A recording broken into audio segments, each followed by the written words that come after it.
Good evening, everybody. Hello. How is everyone doing tonight? Welcome to the Thursday show. Hope you guys have had a great week so far. It's almost Friday. That's the good news, but we got some stuff to get through tonight. So thank you guys for all being here. If you guys are new, my name is Sean, also known as Potentially Criminal. I am a defense attorney over in the Cleveland area, and we're going to be talking about a lot of things tonight.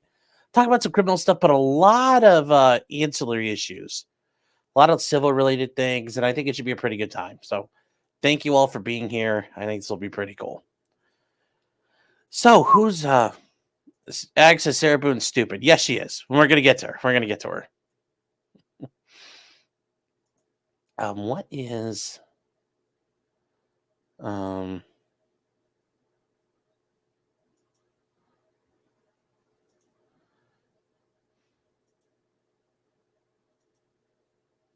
that got deleted? What the heck? Why do people send me links that are bad?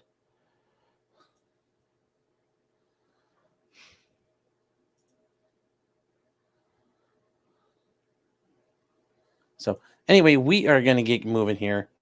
Say to so I hear you're on Grindr now. Thank you, scam. Jeez. Yes. Anyways, guys, if you're new, we try to give people a couple minutes to filter in. It takes a little while for people to show up, but we are live on Twitter. Well, we're not live on Twitter anymore. Sorry, because Twitter is all ridiculous about stuff. We are live on Rumble, Twitch, and here on YouTube. And then last but not least, Locals. If you guys don't know about Locals, Locals is basically everything Patreon was supposed to be. And over at potentiallycriminal.locals.com, you could join us over there. It costs you nothing to join and become a member for free. But from there, you can join and be a supporter. And with that support, it's $3 a month. And then you get, it's $3 a month. You pay for 10 months. You get 2 months free. With those $3 a month, you get access to the 2 live shows we do a week. Do a live show every Monday night. We get to hang out and have fun. Starts about 8:30. And then every Thursday night. So after this, we go hang out. And we do normally show for a little while. Depends on how long this one goes. If this one's shorter, that one's a little longer. If this goes really long, that one turns into being really short. So it really all depends. But it's a fun time. It's stuff we don't get to here. It's also stuff that's not appropriate for here and things YouTube would get mad at us if we talked about. So we do that. It's generally a fun time. Usually everybody likes it. It's pretty good fun over there. Luke says, what happened to the other code? Locals, it's weird. You'll set up a code to run for like 90 days. And then, at a random point, they're like, it doesn't work anymore. And you can't reuse codes for some reason. And I've tried to work with Locals on resetting that. So you have to keep changing up codes. So if you use the promo code POTCRIM, you can get access to 1 month free. Yes, we do things like watching the pig races. Yes. Yes, it's very good. It's a very fun time there.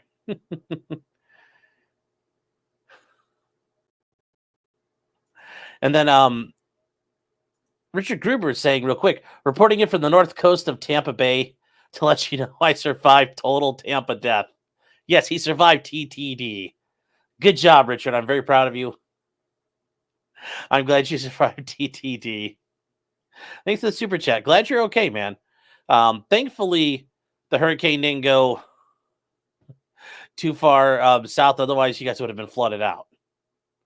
But yes, if you guys do live in Florida, I hope you guys are all doing well, doing okay, and hope everybody survived in one piece. I know there were some spots where it got a little spicy down there. And then Hunch the Dirty Roofer for 10 subs. Let's go, chat.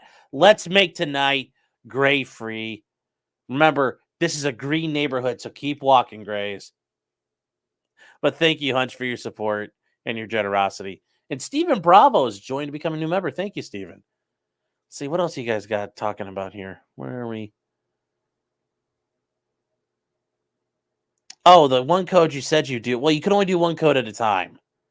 And I'll work on that one when we get up to the trial. SkyQueen says no more booger sugar chat. Well, yeah, like I said, they don't let me reuse them, which really sucks. Yes, there's also corgi races we watch sometimes too. Yes. The Tropicana Dome got wrecked. Yes, the Tropicana Dome where the Tampa Bay Devil Rays play, got the top got ripped off. That's not really a surprise, but that's like most of this really severe damage.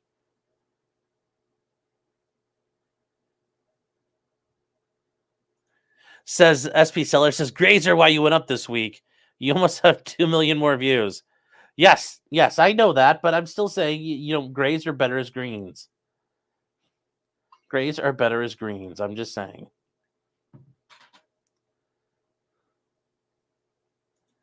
Richard says, base Sean knowing how hurricanes work. Honorary Florida man. I appreciate that honorific.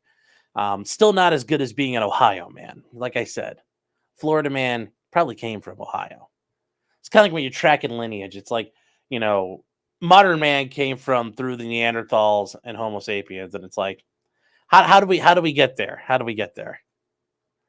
As Lieutenant Dan guy alive. Yeah, but it turns out he's like a career criminal, it looks like, allegedly. So that whole thing's a mess. Yes, he survived, and Kick is giving him a contract, a multi-million-dollar contract and a brand new boat, which it's like, there's no justice in this world. There's no justice in this world. That's all I can say. If you guys don't know, Lieutenant Dan was some weirdo in his boat, and he's like, I'm going to ride out the storm. And I was thinking, wow, he's going to die, but apparently he didn't.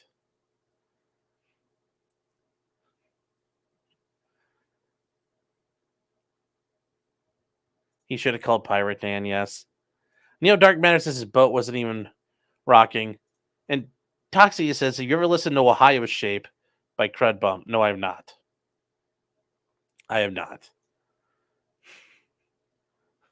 Yes, Sarah Boone's rain dance didn't work too well. It just gave her an extra week of time. Oh, Dirk says they backed out of the deal because it's passed. Okay, good. Well, there's some justice then. There's some justice in this world.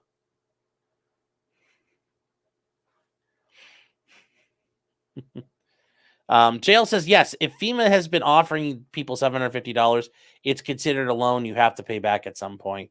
Yeah, there's no such thing as free money from the government.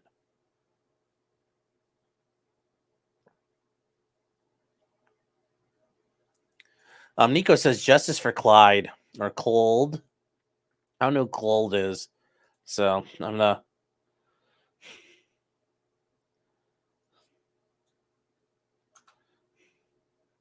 I don't know who that is. You're gonna have to help me. I know you mean Clyde, but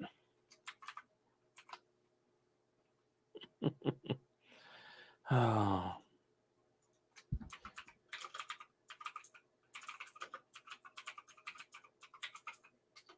All right, guys. So I think we're about here. It's about time to roll. I think we got a pretty good thing going here. Proof of life for Clyde. I don't know if he'll come in here. Hey, Clyde. I don't know if he's going to come in. He's spending time with 2.0, and he's been a little skittish lately. It's really weird. It's like I go anywhere in the house, he'll come in, and he'll come to me. Come here, buddy. Come on. Yeah, and he'll come to me anywhere, and it's like he knows I'm talking, and he doesn't want to come in here anymore. But like if I'm not online, and I'm just like watching videos or doing work, he'll come up and put his paws up on me. Something's weird. Don't really know. So, all right, guys. So it is. Oh. All right, guys. So we are going to get started here, and we are going to get started, I guess, with kind of one of the funnier things that happened is in the YSL trial. Maybe it's the headphones. I wear the same headphones when I'm doing work.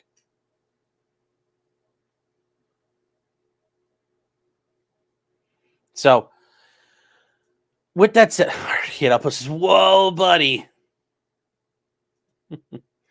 Numero uno, Josh Denny fan says, what up, Sean? Any thoughts on the Diamond Dark Dino extravaganza?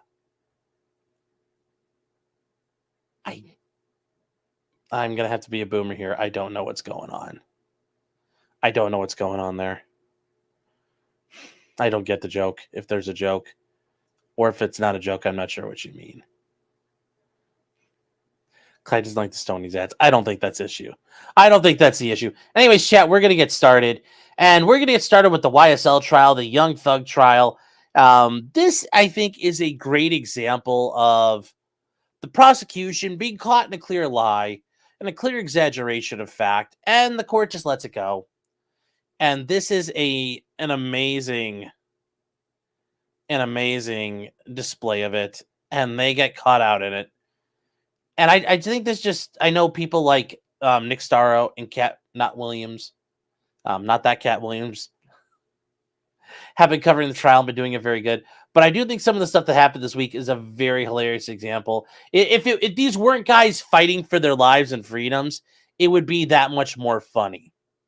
And this is one of the examples of it, I think, is worth taking a look at here. And we're going to get this going here. So this is all about using a 911 call and about what they want to air. And this is just really, listen to it, guys. You're going to be, well, I'd say you'd be amazed, but it's kind of like what already happens. Like, shouldn't be that amazed. So, anyways, where is... All right, guys, here we go. We could call Ms. Zachary, we could call the responding officer, but in order to shorten, I forget to mention, this is about a 911 call. They're trying to show that these guys are shooting up the neighborhoods and proof of their criminal activity. Get the complaint that we need to shorten the case. And so what we're trying to do is there's a 911 call. There's two 911 calls. There's a 911 call from March 12th. Okay. Are you planning to introduce that? Yes, that's Okay. the day before. Okay. But after the shooting occurs, correct? The 911 calls as the shooting occurs, the woman is in her house and she said, they're shooting down my street. Okay. Yes. So why isn't that enough? Because this was the further evidence of that. So that's why we're playing the two 911 calls, because the March 12th call, right, there shows that she called, the first caller never went outside. All she says is there's shots fired. On March 13th, when that witness goes outside, she sees that her car has been riddled by bullets. Now riddled by bullets, chat, means something. Riddled by bullets means specifically it got air conditioned. Additional evidence that Ms. Zachary would bring in, that her daughter heard the gunshots the night before, but we're not bringing that in. So what we're trying to do is tie in the first call from March 12th and then the call from March 13th. There's more evidence, but we're trying to, as best, get in what is relevant to establish that there was a shooting. Again, all of these shootings are in response to what happens in February with Wyatt and Lucci getting stabbed. Is it riddled with bullets? When you say, excuse me, maybe I shouldn't say riddled with bullets, but there are bullet holes in her vehicle. How many? I believe there's one to her vehicle. Okay. Y'all can know. Just now that's interesting, isn't it? Oh, it was riddled with bullets, Judge. Well, how many? Well, there were some bullet holes. Well, what's some mean? Well, actually, just one. And notice she didn't have to flip through and go, oh, my bad, just one. She knew right away it was just one. You're like, oh, wow, the prosecution's lying. And if I was the judge, I'd say, you just lied to me. But yes, you can see Assistant DA Love getting up, and this gets really good as well. One to her vehicle. okay. Y'all can know. Just know. We have got to figure out some things that we can do without in this case, and this is one of them. And not because it's hearsay or confrontation clause. So that is just the brilliance of, oh, that's the beauty. That's the Fulton County Prosecutor's Office. Same people going after former President Trump. So, you know, they are not sending their best. They're not, this is their best. This is their best, and they're not that good. So, in addition to that, there was a very funny motion filed by the prosecution in this case. It's a motion in limine. It's a very interesting motion in limine. It's a very, very interesting motion in limine here. And it was, I thought this is just, it's so interesting. So here it is. It's a motion in limine to allow the state to present all relevant evidence to the jury and to deny defendant objections to the presentation of relevant evidence on the basis that said evidence is a waste of time. Notice that's what they're arguing here is you're not allowed to claim, oh, well, this is a waste of time. Please don't air that evidence. That's what they're like. What the hell is this? What exactly? I mean, just the heading alone makes you really wonder. And just the crying and coping here. So Adrienne L. Love, she's been the joke of this circus. Hereby moves the court to allow the state to present all relevant evidence to the jury and to deny objections to the presentation of relevant evidence on the basis that said evidence is a waste of time. Notice she doesn't really provide any evidentiary objection or foundation to why this is correct or why this is necessary.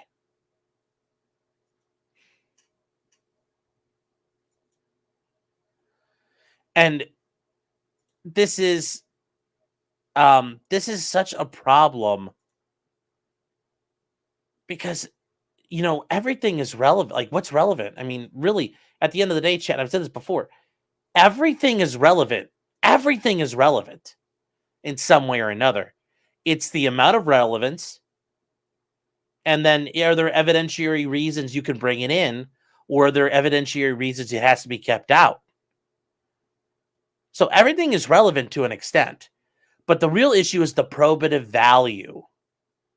Does this evidence make it more likely than not you can prove the crime occurred? Or if you're the defendants, does this evidence make it less likely than not that this person, your client, didn't commit the crime? It's the probative value that's critical. Everything is really relevant at the end of the day. It's just how relevant. Is it a little bit relevant? Is it, grande relevant? It really depends. That's the issue here. That's deep. Everything is relevant. Yes. So in response to this, Doug Weinstein, the attorney for Yak Gotti, came up with a response which I think was phenomenally written. And it's not big. It's not big, Chad. It's not long, but it's a hell of a banger. It's a hell of a banger here. So, it's so damn good. It's so damn good.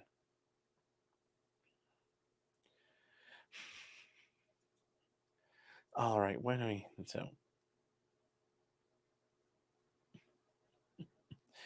This is DeMonte Kendrick. That's Yak Gotti's real name, his government name, and it says opposition to the state's motion in limine to allow the state to present all relevant evidence to the jury and deny defendant objections to the presentation of relevant evidence on the basis said evidence is a waste of time. And there's a footnote, and the footnote goes, "Wow, that is really a mouthful." Yes. That's it just starts off like that. That's a phenomenal footnote. And I really reading this and watching this case, the way the attorneys in this trial, Max Shart, Doug Weinstein, Brian Steele, Keith Adams, all of them, all the defense attorneys, Caleb Bumpus, they've all impressed me with, up in my game and really, doing what you got to do. That's all I can say. It's been a very inspiring thing to watch. So anyway, this is the brilliant motion that was filed. And it says the defendant, DeMonte Kendrick, by and through his undersigned counsel, without waiving any of the rights, which is he is entitled. And that's something, I guess that's just how you do it down in Georgia. You're not waiving any of the rights. Anyways, they're opposing this, and they filed their opposition.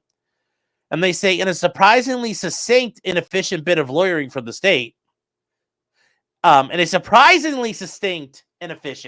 which is not what the state has been doing, the state requests that this honorable court deny all future defense 403 objections and Rule 403 at the federal level and at the state levels is about relevance.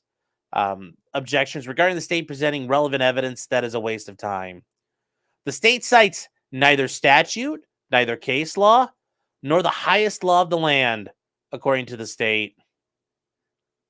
Now, Carlson on evidence is a treatise. That is a way you can, and a treatise is written by someone and they break down the evidence rules and they explain things. So in every state you've got these, it's written by somebody and it's, Ricada on evidence. I know I jest, but you would use that as an example, or Neerman on evidence or Martin on evidence. Every state's got something like this and they use all the time. So yes, the highest law of the land, according to the state, this treatise that they keep on using to support its position that the court take up the challenge of overriding the edicts of the Georgia legislature, along with virtually every other legislative and judicial body in our nation, by ignoring Rule 4403.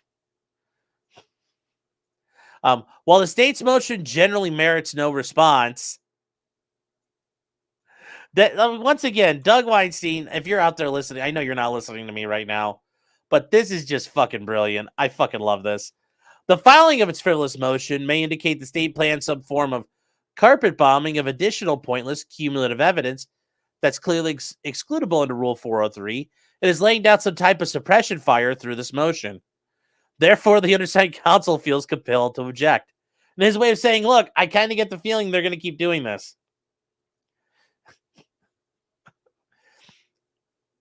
Which I think is a fair thing. If the state is raising a motion in limine in the middle of trial, really, if either side raises a motion in limine during trial, that's a warning sign that they're getting ready to do something or something happened, which is really bad.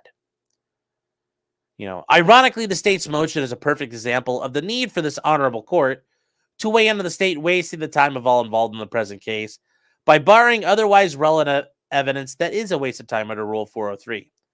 In a sense, the motion needs no opposition, as the motion itself serves as its own evident opposition. Like, this is beautiful. This is beautiful. And the funny thing is, as was stated by somebody on Twitter, Doug Weinstein is like a 20-year civil attorney. Did a lot of patent stuff and civil litigation. He comes in here just gunslinging in criminal cases like he's been doing it all his life. It's just brilliant work. Brilliant work. And then wherefore they asked that the court deny the state's motion. And the court did deny the motion. But this was just fucking hilarious. This was just mwah. Yes. Luke says they've had like 60 motion in limines from the defense mid-trial. Yes. Yes. Reform Convict says Weinstein is an electrical engineer who got bored with his first calling and decided to become a lawyer, a patent lawyer who recently started doing criminal defense. Smart guy. Yeah, he's a very smart guy. I've been on with him once or twice, I think, on Nick's things, Nick Staro's live streams. He's a very, very smart guy. But yes. Yes, Ricada on evidence would everything would be Frank's. It's just every page. Frank's motion. File a Frank's motion. That's his answer to everything. Luke says Uferman is the Florida one, I believe. Or Ufferman. Is it Uferman? Yes. Oh, yes. And then Jay is saying people from other countries look at these cases. What a fucking disgraceful embarrassment this is. You know what, though? I mean, in most countries, they'd be doing even worse shit than this. That's the really scary thing. That's the really scary thing here. So,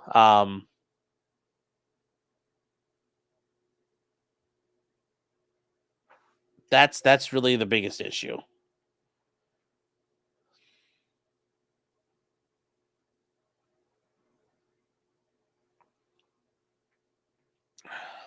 So that is the very interesting part of this. 4 things right there.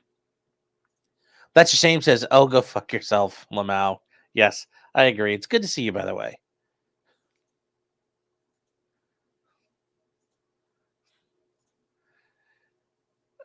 Trey Broughton says, why did you throw out the case? They look like fools. this judge isn't going to throw it out. Remember what I told you. Judges are risk adverse. They won't. This judge won't do what's right. Remember, she excused the famous ex parte meeting. She said, "Oh, it's okay, no big deal," but it was a big deal. It was a massive fucking deal. So, I mean, just think about it. It's just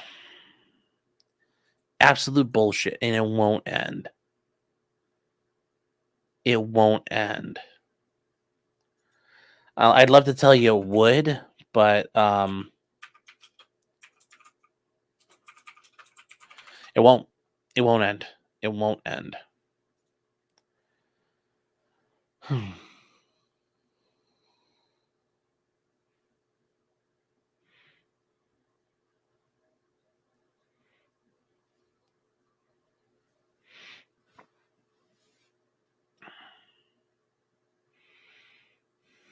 So we're going to keep moving here. Logical bystander says yes. Object 403 objection not found. Yes. All right. Let me see if I missed any other things here real quick before we keep going. This whole case feels like the process of the punishment. 100%. It is 100% exactly what's happening. And it's really the epitome of it. I mean, we hear it all the time. And yes, for some people, going through a case that's 6 months long is a punishment. But Young Thug and these guys have been sitting there for years now, over 2 years, dealing with this bullshit case. Yes, their process truly is a punishment. Church Builder says, Cope sip. Yeah. Well, no, this would be like the real Cope sip. Like,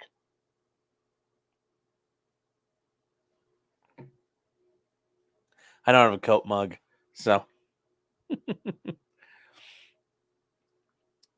Whitaker is just a Glanville who talks better.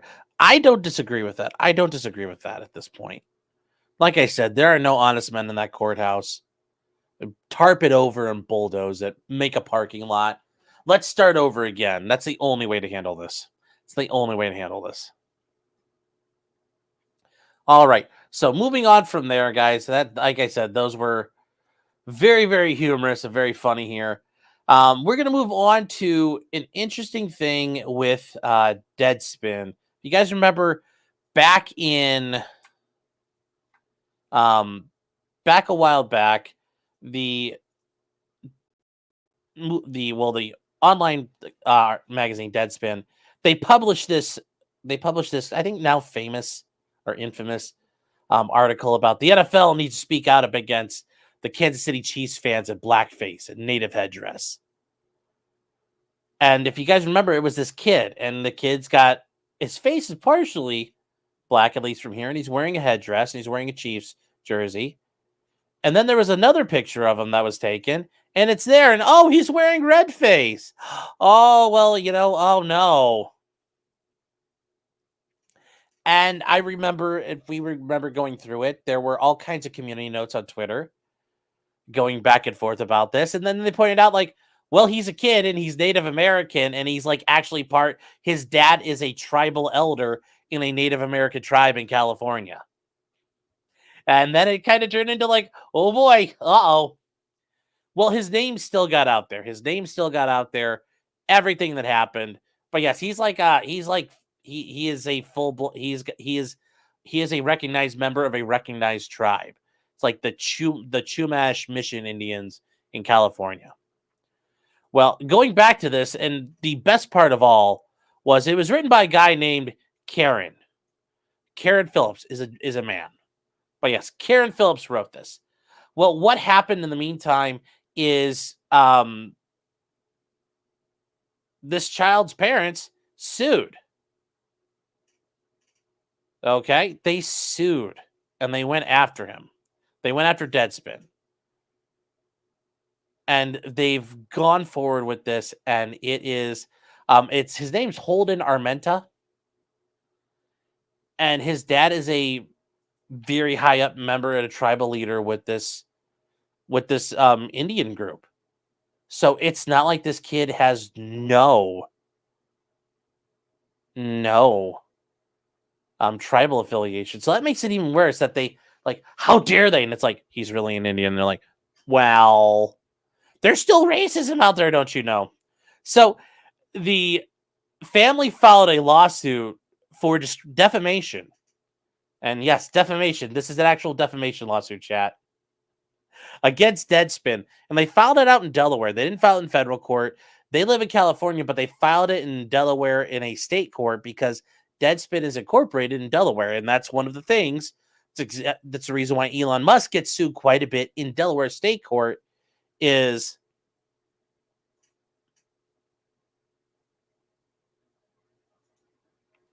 where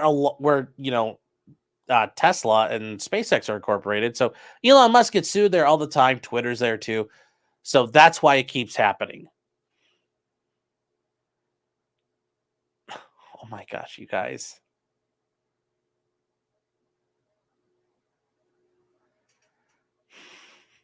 Anyway, Deadspin filed a motion to dismiss, and the court released its opinion on this, and it is hilarious. Because Deadspin's fucked. And you hate to see it. You hate to see journalists and you hate to see news organizations get crushed, but they do. So anyways, at the Superior Court of the state of Delaware, we're gonna skip through some parts on here. But the motion to dismiss, it got recated. It got denied. Just like a Frank's motion. Denied. So it just came out this week. Now, what exactly happened? Well, the kid, to support his favorite team, the Chiefs, wore a Native American headdress to the game in Las Vegas. And he donned a Chiefs jersey. And during the game, there were some screenshots of him. And the following day, Deadspin published an article with the accompanying screenshot that we looked at. And they described the boy as wearing blackface. And in a display of racial animus towards black people and Native headdress, to displays hatred towards Native Americans. The article further surmised that the parents of this kid taught him racial hatred. So they sued for defamation, and they asserted that the reporting caused them serious reputational and emotional harm. And they claim they received death threats and all kinds of insane things that happened. I think that's coming there. Yes, Ag's pointing out at least the kid's not a Raiders fan. Correct. Not a Raiders fan. Best thing of all. Could always be worse. It could always get worse, chat. So Deadspin moved to dismiss this under Rule 12b-6. Once again, it's just like everywhere else in America, and under the federal rules, they failed to state a claim upon which relief can be granted. Okay. So having reviewed the complaint, the court concludes these statements about him hating black people and Native Americans at the same time are provably false assertions of fact and are therefore actionable, and the motion is denied. So once again, they got recated. Oh, and this judge must, like, Nick, it's your favorite word, denied. Now, what happened here? Well, this whole thing occurred back in November of 2023. If you guys remember, it happened right around Thanksgiving.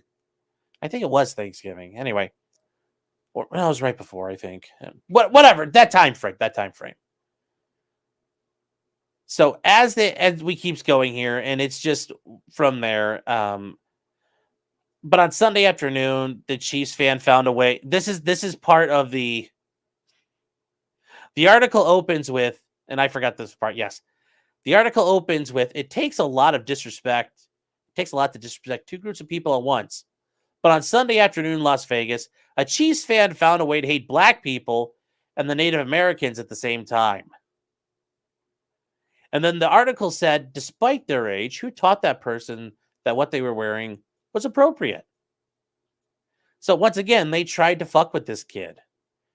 And on Twitter, the community notes action got a lot of work out on that day. Multiple times, Deadspin republished their article. They had an edited version. They updated it more a couple of other times. They updated it twice afterwards. And then in the December 7th one, they removed his picture and changed the headline to read culturally insensitive face paint instead of blackface. But they maintained that he wore what appeared to be face paint.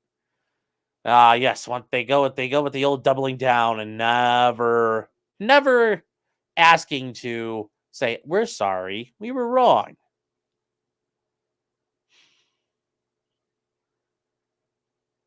Anna Wall says this is journalistic malpractice. Well, I mean, all journalists are engaging in malpractice pretty much. So the Armentas contend that it directly led to fear for their safety, and the kids' academic performance declined. It's like, I don't. Well, everybody said I'm racist. Well, I'm not going to do homework anymore. It's like, why couldn't I have been called a racist as a kid? Mom, Dad, you don't get it. I don't want to do homework because somebody called me a racist. No. It's like, sounds like that'd be the perfect get out of jail free card. So on February 6, 2024, they filed a complaint alleging 5 counts of defamation against Deadspin. So count 1 is defamation per se. And they talk about a couple different things here. They claim that a couple of these different statements were defamation per se. That it was a Chiefs fan in blackface. And that, speaking out against the blackface and native headdress. And then this allegation, he found a way to hate black people and Indians at the same time, which really isn't that hard to hate multiple ethnicities or racial groups at once. It's pretty easy to do. You just got to string together your racial slurs. And that his family doubled up on the racism. And the image of a Chiefs fan in blackface leads to so many unanswered questions. And then the costume was if John Gruden's emails had come to life. Yes, John Gruden, the former NFL coach, had some very colorful emails, which were hilarious if you read them. And yes, this was one of the worst things of all. He said, "This is what happens when you ban books, stand against critical race theory, which is Marxism." Oh, I said that out loud. And you try to erase centuries of hate. You give future generations the ammunition they need to evolve and recreate racism better than before. It's like the way he writes that, and I read this earlier. It's like there's a racism skill tree, and you can get better and better and better and better at time. As you go, you can develop technology to get better racism, and your racism is more effective and efficient, and you can produce more racism and more racism and more racism. And it's very interesting in that regard. It's very interesting in that regard how this guy describes it. Yes. Yes. What America needs is a better class of racist. Yes. Pauline McCoy says, I beeline straight for racism when I play Civilization. Yes, that's the real skill set. Not developing literacy or currency or developing feudalism to get Sun Tzu's War Academy. No, chat. No. The real strat. Racism. That's how you get to the stars. Yes, you won one racism. Oh, they call it tribalism in Civilization. Look, I quit playing Civilization like it's Civilization 2 and 3. So it's probably been 20 years since I touched it. Yes. Have you tried the new version of racism? Or build it like a Skyrim skill? Oh, wow, that would be hilarious. And yes, the existence of casual racism implies the existence of competitive racism. It's like the PBR, the Professional Racism Association. Anyways, let's get back to this. So they go through all this, and count 2 asserts defamation by implication. And it's also based on the article. And it's because they selectively and misleadingly edited the articles and photos. And they talk about the image of a Chiefs fan in blackface, wearing native headdress, leaves so many unanswered questions. And while it isn't the league's responsibility to stop racism and hate from being taught in the home, and then once again, that's an implication that the family is racist. And then count 3 is defamation per se again. And yes, We're familiar with that, chat. Based on the November 30th update. And count 4 also stems from this same update. It alleges defamation by implication. It offers the similar statements that were restated already. Count 5 is defamation per se, based upon the December 7th update. And that's the thing that's happening here, chat. Every time they reintroduce the article, they've modified it. Well, it's still defamatory. So you've expanded it. You've created more defamatory statements. It's another course of action. So each one of these counts is really relating to every time Deadspin tried to cover this up. They tried to redirect, and it just wasn't a very good idea. It wasn't a very good idea on their part to do it this way. It just didn't work. It just didn't work out. Now, they talk about the Rule 12. They talk about standard review. And remember, 12b-6 is a failure to state a claim upon which relief can be granted. So you draw all reasonable inferences in favor of the non-moving party. We're not going to assess the civil procedure and summary judgment issues. You guys have we talked about it a million times. Well, if you guys want to see it, we can watch it another video here. They address an interesting one, though, 12b-3, and that's a motion to dismiss based on forums non-convenient, meaning that this is the improper forum. The court can decline to hear a case despite having jurisdiction over the subject matter and the parties, meaning that this isn't the best forum and it's not the proper forum. And it's the doctrine is not a vehicle by which the court should determine which forum would be most convenient for the parties. But it's what is the best forum for this case. So they get to the analysis here. They are applying California law. And if you read I don't know if we covered the complaint back in February, but I did read it. It's very interesting because they're using California law for the substantive claims. And remember, they're suing in Delaware using California law. Once again, I will use the Nick example of Nick made the argument you should apply Colorado law for a defamation lawsuit being filed in Virginia or Minnesota. That's not improper. That happens all the time. And this is a great example of where something similar happens. A plaintiff in California is suing a defendant in Delaware and is arguing California law should apply. Well, California law is applicable and the defamation claims are actionable. So they cite a lot of California cases here. They cite a lot of things here, and they say in any event, the court will apply California substantive law because that is the plaintiff's home state. Also, to the extent First Amendment protections are asserted, the court will apply precedent assessing constitutional protections applicable to defamation claims. And it's interesting because the parties do not identify another jurisdiction with any significant relationship to this case. In fact, they appear to agree California law controls, which it's a very interesting fact that they're willing to concede that issue. But, I guess they thought that would help them. Anyways, in California, defamation involves a publication that is false, defamatory, unprivileged, and has a natural tendency to injure or cause special damage. Well, this sounds like it did a pretty good job of that. As you can see, they're citing California Supreme Court cases here, California appellate cases throughout. Deadspin argues that it's just statements of opinion. And whether a statement is a fact or opinion is a question of law. Opinions do not enjoy blanket constitutional protection because expressions of opinion may often imply an assertion of objective fact.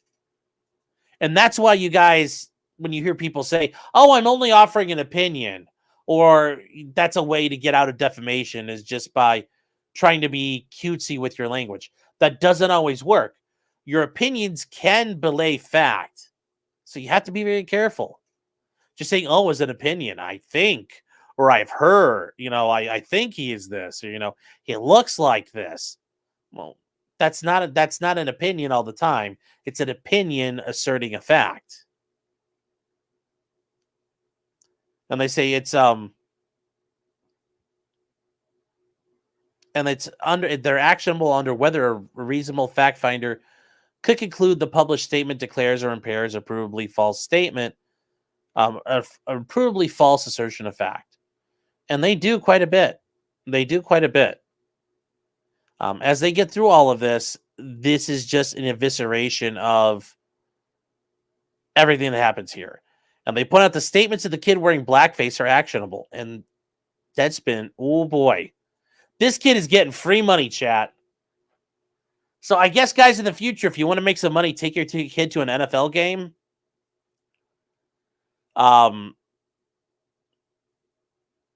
Just make your kid wear blackface and have him wear a headdress and be part of an Indian tribe. Go make some money. LPR is correct. Yes. Tyler, how you doing, man? Libertarian Podcast Review says, yes, it's just Barnes' opinion that Andrew's in Thailand for a bad reason. Yes. And as Barnes stated, yeah, that would be.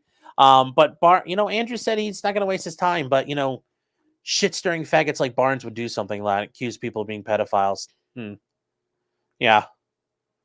The guy's screaming about people being pedophiles. Well, as Viva Barnes would say, Bobby, as Viva Barnes would say, confession through projection. I wonder if it applies.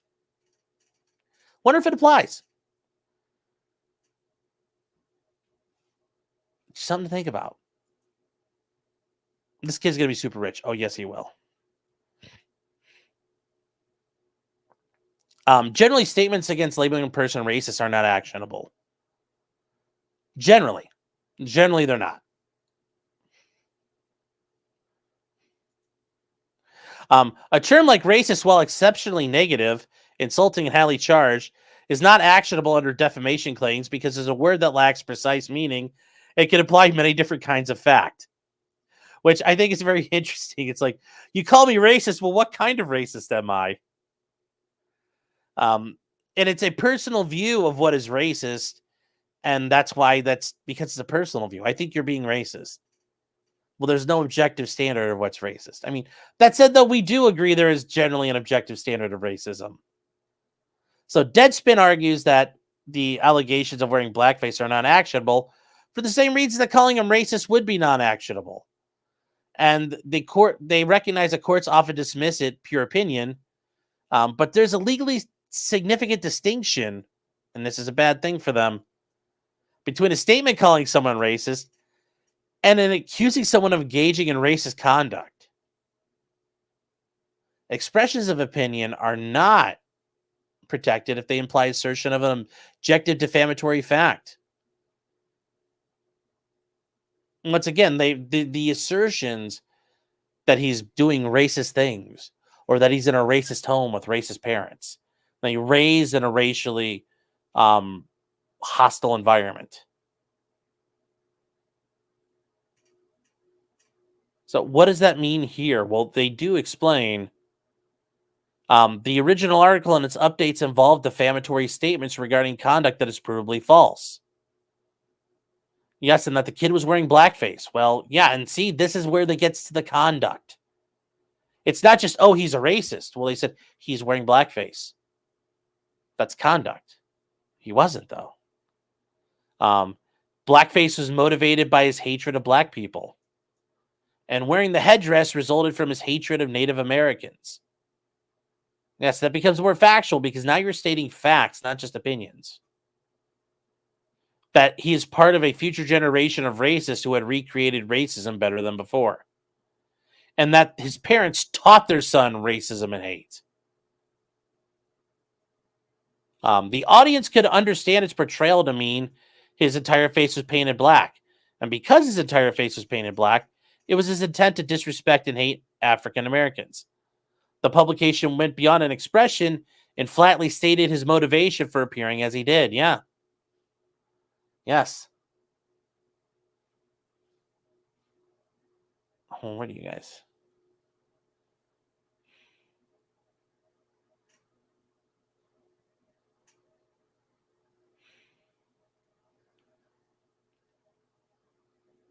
Yes, generally they're not. Yes, generally they're not, but Deadspin put so much effort into this. Yes. Yes.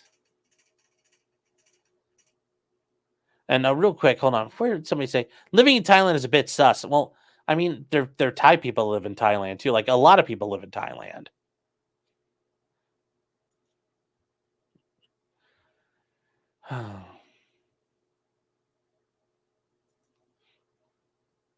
And they said similarly, a reader could be left with the belief that he wore the headdress as a sign of disrespect to the population.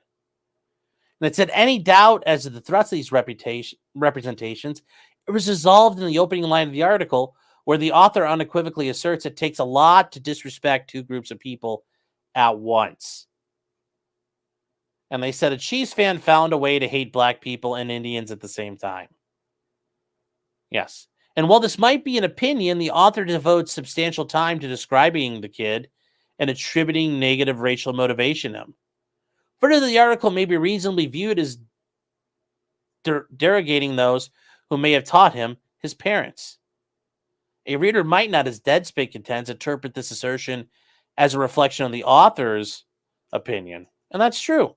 And nobody's going to read it as the author's opinion. You know, to say one is racist is opinion, but to plainly state one's entire presentation and upbringing demonstrates the learned hatred for identifiable groups is actionable. And this could all be interpreted as fact. So, the other totality is the susceptibility being proved truth or false. Yes, he was on screen for 3 seconds. In those 3 seconds, viewers could see the face was painted red and black. And Deadspin published the image that only showed the black side of the face.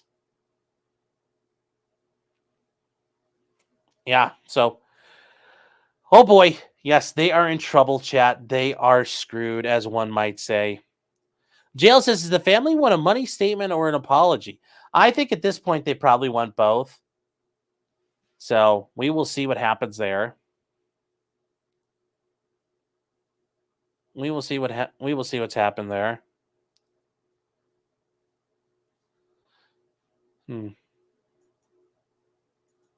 So this is just the basics of it, chat. This is, once again, this is why you don't double down on your defamation. You generally let it go. So as this gets on here, the court just says this is entirely on Deadspin. They are absolutely screwed. So going forward, they're screwed. The case is stuck in Delaware. And yeah, sorry. Womp, womp, womp. Sorry, Deadspin. You know, the court does acknowledge that this sits on the fine line between defamation and free speech. Nonetheless, the complaint asserts sufficient facts under which recovery is conceivable, even when viewed through the more discerning lens applied to defamation claims. Deadspin has not established that no reasonable interpretation of the facts may entitle the Armentas to relief. And the court does not find Deadspin will suffer a hardship in defending itself in the state of its corporate home, which it really doesn't have anything here. It just files its corporate documents there. But that's the risk you take when you file like that. So the motion to dismiss under 12B6 and 12B3 is denied. So couldn't happen to better people, chat. Couldn't happen to better people.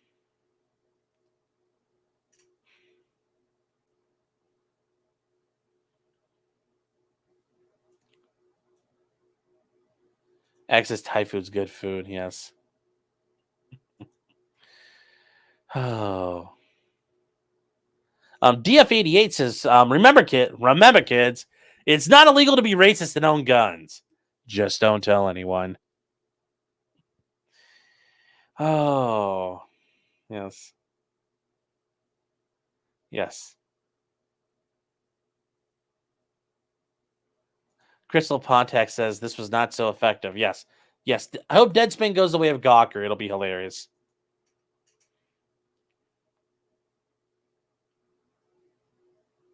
Yes. Deadspin also was a major Amber Heard sweeper. Yes, they were. They were sweeping hard. Chinny says the tribe will eat well at the end of the case. Well, I mean, the tribe doesn't get a cut of the action, but this kid's family will. So good for them. And I hope they crush them. And I hope now Deadspin comes in and starts crying and has to come and has to suffer. All right, guys. Now moving on, America's sweetheart, Sarah Boone. Yes, her trial was continued this week to next week. And it's interesting because it was supposed to start Monday, and because of Hurricane Milton, the court decided to postpone it for a week and said, we're going to start Monday at 9 a.m. Well, Monday's Columbus Day, and courts are generally closed. So are they going to have court open on a court holiday to bring people in? Because that's really going to screw with a lot of jurors, because they're going to sit there and go, well, why would I have a court notice for a day court's closed? Like, I get the feeling a lot of jurors might not show up, which will be a little interesting in that regard. Yes, Sarah Boone's 13th lawyer says goon for Boone. So things were postponed. That said, though, on Monday, Sarah's team and Sarah were in court, and there was a plea offer made by the state. So we're going to show what happens. And this is, it's interesting when we see what happens here, because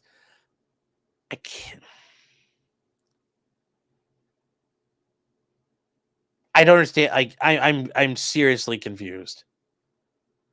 I'm seriously confused about what happened here. This is just, because here we go. So here's Sarah in there, and I'm going to have to move the closed captioning like right here. So there she is. There's our girl going up. The judge is talking to her and talking about, here's the actual plea hearing. We get to hear Sarah talk. Do you understand that if we were to proceed to trial in this matter, and if you were found guilty, the lowest permissible sentence that the court could levy in this case would be 22.5 years in the Department of Corrections? Do you understand that? Do you understand the state's offer to— So her minimum sentence, if she goes to trial and loses on the second-degree murder, the minimum sentence, the mandatory minimum is 22 and a half years, chat. It's 22 and a half years minimum. And she's probably not going to get the minimum. He's warning her of the absolute minimum, which she's facing already. 2.5 years in the Department of Corrections. Do you understand that? Do you understand the state's offer to resolve this case? Okay. The offer is 15 years to a lesser included charge of manslaughter, with the understanding that she would serve 85% of that sentence. That's up to the department and her behavior, but that is my understanding. Ma'am, So notice they made an offer of manslaughter. And apparently they were also pointing out she would be facing up to 85% of her sentence. And that's not uncommon at various levels of the state governments in America, that you can get time off like that. Now, what does that mean right there? Well, that just means already 12.75 years. In Florida, though, Florida has other programs available, including in 2023, the minimum sentence you have to serve at all is 65%. And Florida passed a law known as House Bill 115. It took effect in July of 2023. So there's an 85% issue, but she also could get applicable, and I don't know how she would apply for it, but when you multiply 15 times 0.65, and that'd be 65%, 0.65 is 9.75 years. So Sarah would be facing 9.75 years, chat. Now, I don't know if she would get all of that 65%. She would only have to serve 65%. Maybe she has to serve 70 or 80%. I don't know. But she could get out theoretically in 9 years on a 15-year sentence. And she's already served 4. She's been in jail for 4 years now. Almost 4.5. And you get credit for your jail time. So guess what? That 9.25 years, 9.5 years gets eaten up and turns into 5 to like 5.5 years. That's all she'd have to serve. That's not a bad deal. That's not a bad deal at all. It's not a bad deal at all. I think it's actually a pretty good idea. That is a smoking deal at this point. to kill someone intentionally. I know she says it wasn't intentional, but now she's arguing it was intentional because battered spouse syndrome and self-defense. You intentionally killed someone and you get less than 10 years for it. That's not a bad deal. That's not a bad deal. So she's been offered that, and here she goes. Her behavior, but that is my understanding of the section. Ma'am, understanding the state's offer, do you wish to accept or reject the state's offer to resolve this case? Reject.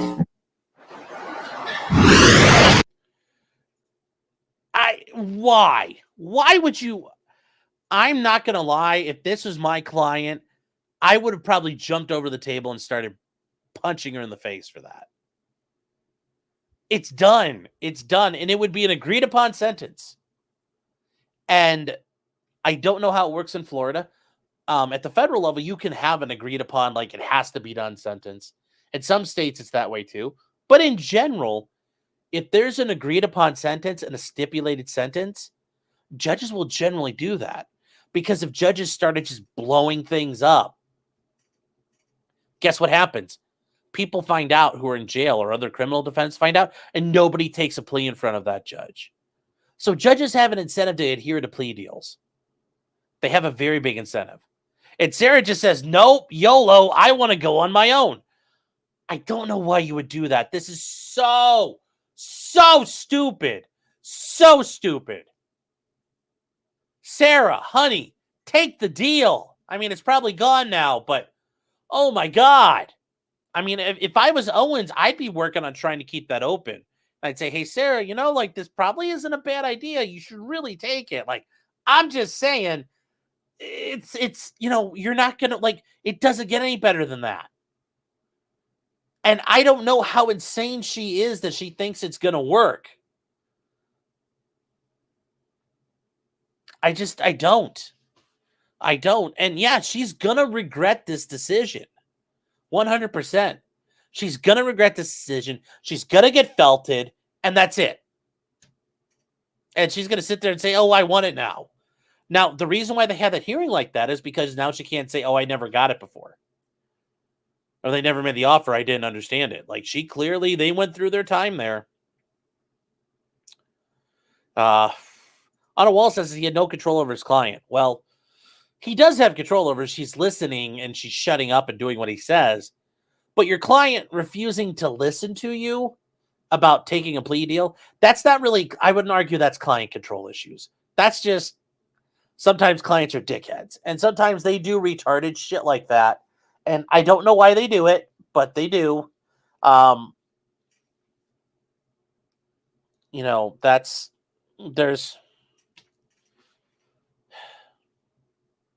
And Kara says maybe because she's stupid. Oh, no. That's 100% here. She is entirely stupid. This isn't an issue of she's mentally incompetent or she suffers from cognitive defect or is insane.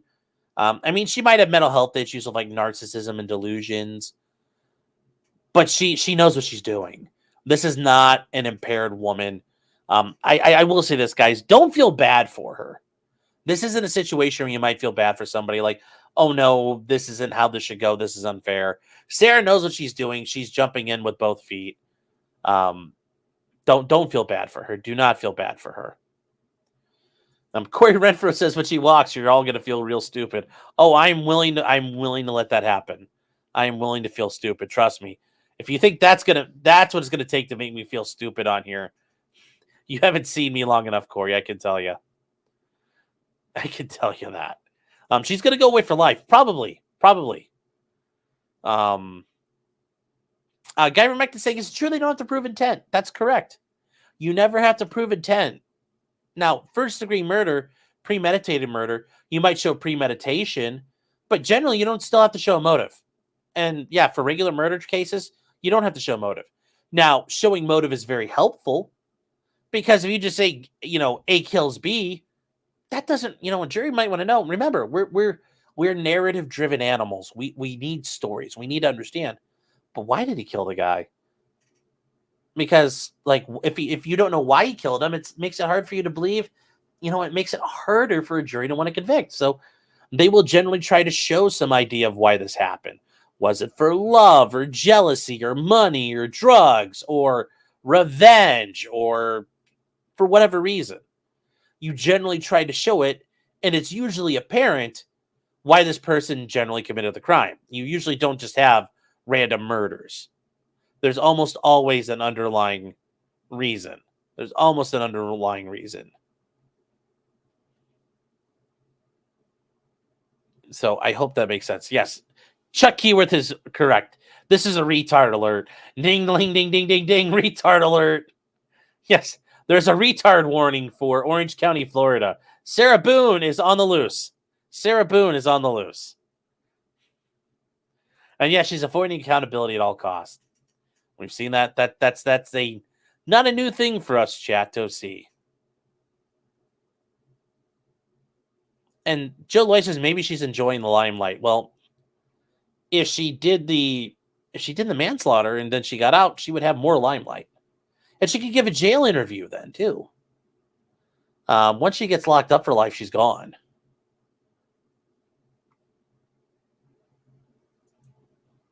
Anna Wall's saying she'll say she got ineffective assistance of counsel. Sure, she can claim that, and she definitely will claim it. I like 100%. That's going to get claimed once she gets convicted and she's on appeal. Remember, ineffective assistance of counsel is a multi-part test. Number one, did the attorney do something that was ineffective? Did they fall below a standard? Was their standard, was their actions that deficient? But then there's the second part, and the second part's the hardest one. So this one here, this is the hardest element. Did that have if it didn't happen like that, would there have been a reasonable chance this could have changed the outcome of the trial? So that's the big issue there. It's always easy to prove the attorney fucked up and that, okay, that fuck up hurt the defendant, but had that fuck up not happened, would it have changed the outcome, or would it have had a chance of changing the outcome? And remember, courts always figure out a way not to say yes. Because think about it, if an attorney falling asleep at trial is considered not ineffective, then I don't see how anything Owens has done so far has been ineffective. He's done pretty damn good for taking this over on a crash assignment. And then Real Patriots Party over on Rumble. How you doing, buddy? Still, if you guys remember, he is part of, I got my Rumble icon for 1 million oopsie poopsies and 1 million boomers. Says she's delayed this stupid case to infinity already. Why would she accept any plea? Odds are in her favor so far. Yeah, I don't think they are. She is behind the curve on this. She wears them down better than any high-end law firm. Oh, I'm sure of that. I am sure she is absolutely driving these people to the absolute edge of sanity. But they are going to crush her. They are going to crush her.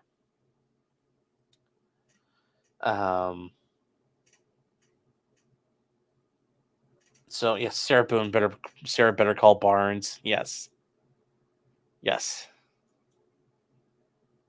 Sky Queen says, does anyone think her attorney is going to make it all the way till closing arguments? That's actually going to be interesting. Will she fire Owens before the end of trial? And then more importantly, will Kranick allow her to fire him before a trial like that? Because he might not allow Kranick to leave, or Kranick might not allow Owens to leave. Because think about it, if Owens decided to withdraw on his own, Kranick's going to say, no, you can't quit. And if he tried to quit right now, judge is going to be like, can't quit. That's a very interesting idea, though. Is there going to be like a Deadpool on whether or not he survives? Now that said, I think it's just a matter of time, actually. I think it'll probably get to the end of the state's case, and then there'll be some massive problem with Sarah and him. And Sarah's going to cause it. It's going to be all instigated by Sarah. I just don't know how long it's going to be. But it will happen. It will happen. So, Axis, put me in for week 2. Yeah, we should do squares. That would be fun. Oh, we could do Sarah Boone trial squares. Like, sell a square $20 a piece. Oh, that would be great. Oh, God. So many brilliant ideas. So many brilliant ideas. It just won't work. It just won't work here, chat. All right. Deanna's saying, this is actually a good question. If Owens quits, can and will the other two attorneys leave also? I don't think they're going to be allowed to. She would have to separately get rid of all of them. And yeah, remember, it's not just Owens. There's a couple of attorneys involved. But I assume if she gets mad at Owens, she's going to get mad at all of them because they're all working together with Owens and Owens brought them on. So I'm assuming she'll probably scream, at all of them. Yeah, she's a female Daryl Brooks. Yeah, but I don't think Sarah has Sarah doesn't have enough banker's boxes to make a fort. And Sarah's too vain. She won't make a fort to hide behind. She'll just sit there by herself and go the whole time. Yes, she'll have to say it like Vince. You're all fired. Yes, she has no soul or wit. And Jay says, I guarantee Owens busted his butt for that plea deal. I'm sure he did, but I'm also sure the prosecutors were looking to try to resolve this because remember, this is a lot of work.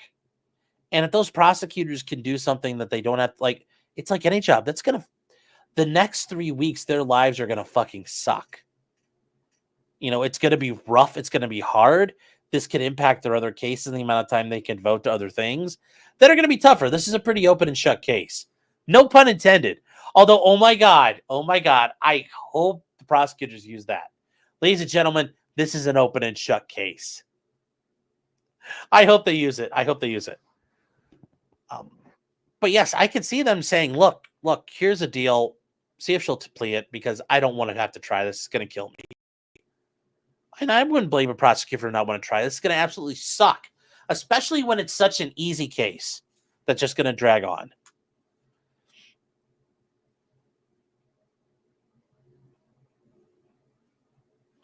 Walter Malone brings up a good question here. If you're in jail for 4 years and the charges get dropped or you get a not guilty, can you get money back for lost wages? Nope. No, that's a very good question, though. Nope. It's just sorry, you were not guilty. Sorry about that. I mean, that's what happens. Now, if you get charges dropped, you might be able to try to file a lawsuit. But if you get a not guilty, it's just like, yeah, the jury didn't believe you did it. That doesn't mean you didn't do it. The jury just didn't. The state couldn't prove it. So no, the state never compensates you like that. I think they should. And I think that would change a lot of things where if even, for example, even in big cities, it would change how they do stuff. Like we've heard about down in Atlanta, where that one guy spent 10 years waiting trial. You'd have to pay that guy 10 years of a decent wage, 10 years of a decent income. Guess what? They don't have that kind of money to dole out to people waiting 2-3 years to go to trial. I think that would be a very big incentive for police departments and governments and prosecutors' offices to get things done, or maybe be very careful in how they indict people and charge people if it came out of their pockets when they drop stuff. Although that could also provide a negative incentive, though, because then they'll say, fine, we'll never drop a case. We're taking it all the way. And then people might get convicted wrongfully. That could also lead to a perverse outcome like that, which don't put it past governments to do that. Yes, Trey is right. Some countries do that. We don't here in America. We don't. Dazoon says, is that why Japan has a high win percentage? Well, they have a high win percentage because they can kind of do whatever they want to get a confession out of you. They can, it's also in Japan, it is a very, I don't know how to describe this, but there's a lot of deference to the state anyway. So there's a lot of deference to the state. The state isn't wrong about adherence to authority, adherence to conformity. There's a lot of reasons why in Japan they basically have a 100% conviction rate. So, yeah. So that's the update for Sarah Boone. She starts next week. It's gonna be interesting. It is going to be interesting to see what happens there, guys. It will, like I said, I can only I can only imagine what's going to happen going forward. Okay, so there are some updates here, guys, in the Diddy case. Diddy had a hearing today, and the case has been set for trial. Diddy's trial is going to be next year, coming up. It'll be in May of 2025. It'll be set for May 5th. So we won't know, there's a long way to go on this. But he showed up apparently to court with like big smiles and everything here. And he was just fired up, ready to go.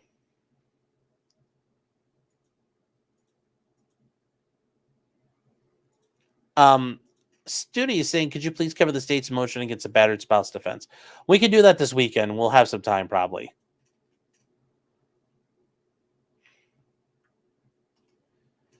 And Maddie B says, it will be your guys or us against the Yankees. Yeah, I know. Don't remind me. I'm getting nervous about it. Job well done says the U.S. government has a 90% plus conviction rate. Pretty much every prosecution has a 90+% conviction rate. There's an inherent belief that the state generally has the right guy. And to be fair, a lot of times they do have the right guy because you snitched on yourself, you confessed, or you left evidence that points to you. So generally speaking, they do get the right guys most of the time.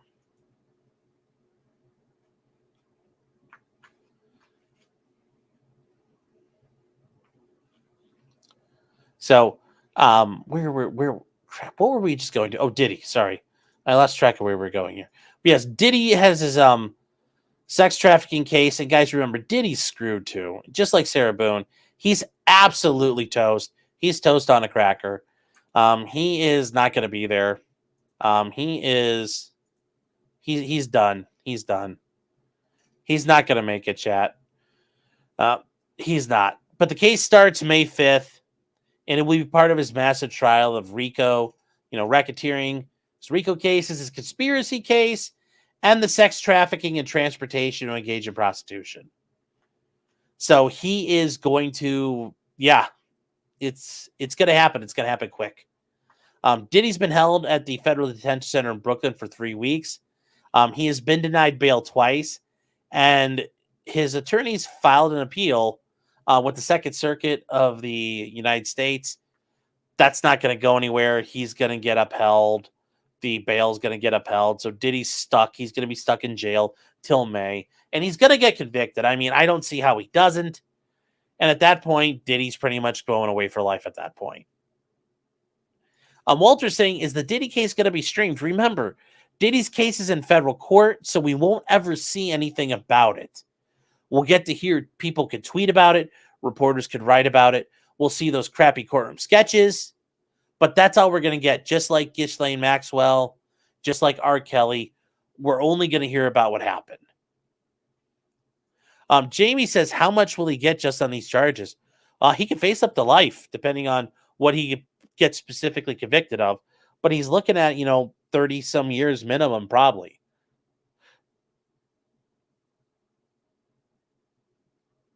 Keopathic says Diddy's going to wrap a bedsheet around his head and do a backflip. Oh, God. Yeah, I can only imagine, that's going to be rough. Anyway, so Diddy wore a tan clothes. He wore his jail clothes. He walked in the courtroom waving and smiling at his family assembled in the gallery, including his mother and 6 of his children. Well, remember, Diddy has, adult children. I didn't realize Diddy was 54, though. Damn, he old. So the bigger issue, though, that had come out, and this is something we actually want to talk about, is that Diddy and his attorneys, they had filed a motion because there were problems with the state, and they believed the state had been engaged in leaking information to the press. And they cite a bunch of cases where it happened here. And one of them is in this declaration by his attorney.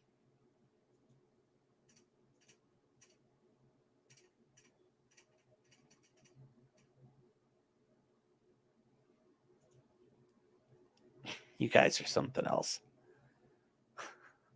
We'll get to it, though. So this is the this is a declaration from Mark A. Agnafilo, his lead attorney who's on this. Now, this is a declaration, guys. This is the way you make certain things done in federal court. So it's a declaration, meaning it's sworn under oath. And he says, I'm a partner at my, and I'm counsel for Diddy. I'm licensed in the state of New York, and I'm also admitted to the Southern District of New York. And he says, this declaration is based on my personal knowledge of the facts herein, and this is a motion for discovery and an evidentiary hearing and suppression. So they talk about back in March, the Homeland Security agents executed search warrants. The agents were supported by full SWAT teams. And there was a lot of press coverage. You guys remember, we covered this. There was a ton of press coverage. You could see the public out. I mean, you could see the helicopters. The helicopters filmed everything. Reporters were everywhere. You know, the New York Post was covering it. Everyone covered it. Everyone covered it. We watched that stuff live when it was going down. And they show copies of these articles that are placed there. And they talk about media footage indicates they were on the scenes prior to the entries into the premises. So Diddy's home in Miami and Diddy's home in Florida, there are already news crews there. Well, how did the news crews know? Just like Roger Stone, the feds snitched. The feds tipped off the press and they showed up to get the cameras rolling, which, yes, if they did that, that's wrong and that's fucked up. The government should not be doing that to make showboats out of things. But hey, that's what the government does. They like to collect their scalps. They want to show their scalps. So yes, the police engaged in serious misconduct. They talked about federal agents making statements to the media the day of the warrant and over the following days. And these statements have continued to the present day. And it talks about, like in the Rolling Stone article, where Diddy was raided as part of a sex trafficking investigation. Well, how would you know unless the cops told you? You know, another thing for the New York Post, the more New York Post articles. I mean, it makes sense they live in New York, but Diddy's Combs' alleged victims are talking a lot, the feds claim. They have concrete details and expect allegations of sex trafficking. It's because the cops are talking. The raids of the property signal federal prosecutors are confident in case. The Homeland Security guys target Diddy's flight records. Well, how do they know all this is being sought? Because they're being told. And, nothing's off the table as the feds set to widen the Diddy probe. Yes, the reporters beat the Bearcat. That's not uncommon. And that's a massive problem when it happens. They should never be doing that is a big, big issue. And just more and more and more and more. So, and they point out that on May 17th, the CNN correspondent contacted a member of Diddy's team to seek comment on a video they intended to publish in a few hours. And this is the video of Diddy, the surveillance video of the Intercontinental Hotel in 2016. And that's the video where Cassie Ventura is going down the hallway and Diddy's wearing a towel and Diddy grabs her by her hair and drags her back down the hallway. And he says later that morning, he emailed the prosecutors assigned to the case and stated, among other things, we received word that CNN had been given a videotape of the Intercontinental Hotel. And he said, and this is the prosecutor, this is the defense attorney talking to the prosecutor. My concern is that someone on the case, and not the prosecutors nor the lead agents, but someone in the case, provided the footage to CNN. I bring this attention to your attention solely because I imagine you don't want this to happen any more than I do. Well, that's assuming a lot of the federal government. But they keep, later that night, the U.S. attorneys say, we appreciate you giving us heads up. And later after that, in September 18th, there was an article saying that Diddy, as bad as Epstein, says officers saw the sex rooms and the hidden cameras during the Miami raid. So more police are talking even into September. Diddy is bad where they found the sex rooms where the freak-offs happened. And this is in the Daily Mail. More accusers are coming forward. And this is something that happened, and TMZ talks about it. And that's true. Nearly 120 people have come forward and accused Diddy of sexual assault at this point and being involved in this horrible insanity that Diddy is alleged to have done. Over 120 people. That just means there's going to be even more. If that many have come forward, I mean, really, there's going to be tons of people, literally tons. Diddy's probe team launches UK victims search as they jet in from the United States. This is from the Mirror. That's over in Britain. And they're just pointing out there is more and more leaks. Just the drip, drip, drip, drip.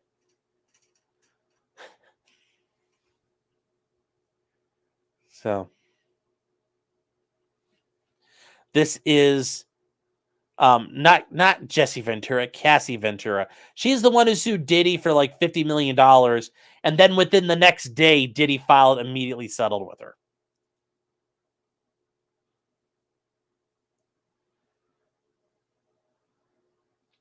So it'll be interesting to see what happens going forward. But in the meantime, the judge did file a protective order on the case. But there have been allegations that things have been leaked. And he claims that Homeland Security is behind the leak, specifically the HSI guys.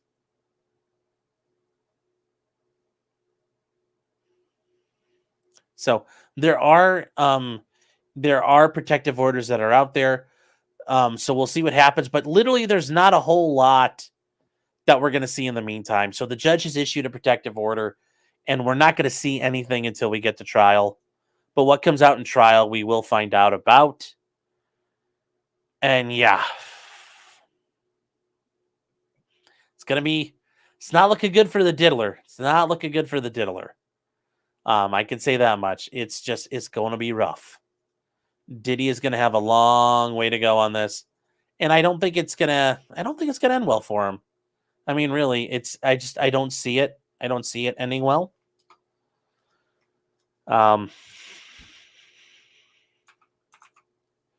I really don't. So things may change. Things can always change, guys.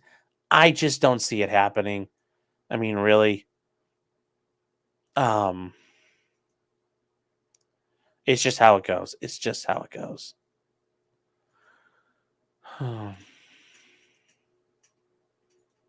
It's just how it goes. You know, that's just the way it is. Things will always be the same. Yes, Porcelain Thunder is right. He warned us that he could not stop, nor would he stop. Yes. Battle Elf is taken off. Well, have a good night. Guys, I don't think they're going to Epstein him. There's just too much there to do. Alias Unknown says for $2, who are you talking to?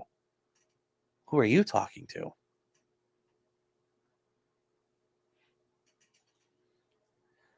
Luke Pearson mentioned this earlier, and I didn't get to it. He says, to be fair, Sean, Chad struggles to string together one slur, let him multiples. Very funny. Very funny. Crystal says, y'all Americans don't have court on holidays. That's correct, generally. Sometimes you do. Sometimes you will have court on a holiday. Like, especially some of these higher profile trials have done court when there's been days off. Nicholas Crozier says, Rico makes you pobre. And then Catherine says, Sean, did the judge approve Sarah's request for a hairdresser and makeup artist? Basically, it's like whatever they could arrange while they're here. Sarah has to be brought over from the court or the jail to the courthouse. And the judge said, you guys can do whatever you want, but we're starting at 9 o'clock and we're starting at 9 o'clock. So I don't know what they've planned. Hopefully they've had more time to prepare, but yeah, sounds like they've got something lined up or the judge let them do it. KRS says they're working on hundreds of individual cases against Diddy. He'll be in court for the rest of his life if he doesn't Epstein himself. I mean, remember, there's only so much they can do federally because, there's, depending on the allegations, you have double jeopardy concerns. So it's really going to be interesting how many other cases he has. And the fact this is being done by the Southern District of New York, I get the feeling this is going to be the big one. Now, that's to be true, though. R. Kelly faced charges in federal court in Chicago. He faced state court charges in Chicago. So he theoretically could face more, but as of right now, they haven't hit. Yes. Hey, Ma, you proud? Oh. And Michael Gelke says there's something like 500,000 expats in Thailand, about 0.7% of the population.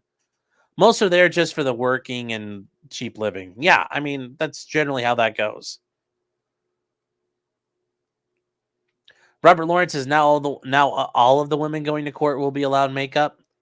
No, I mean, you have to ask for stuff for every single case. You have to ask for stuff every single case. So, no, it wouldn't be for every single woman. It's something you would have to ask for every time. And it's actually not a bad idea to try. It's actually not a bad idea to try. It can't hurt. And Atomic Ray says, I try and play cards with the judge. You know, tell him, like, Your Honor, I'll play with my freedom. I'll play you a game of Uno. I'll play a game of Battleship. Winner goes home. Yes, if you don't ask, the answer is always no, and that's very correct. That is very correct. The worst the judge can say is no. Yeah, we'll play war. We'll play war for my freedom, Your Honor. So that is what's happened there. Going on, chat. This is something. It's a little funny. It's a little funny. If it wasn't so, these people weren't so serious.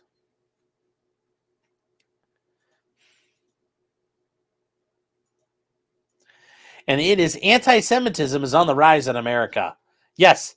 Again, listen, guys, we're totally serious this time. It really is on the rise. We're heckin' serious, chat. We're heckin' serious now. The ADL is super, super serious now. They are super serious that it's on the rise. Oh.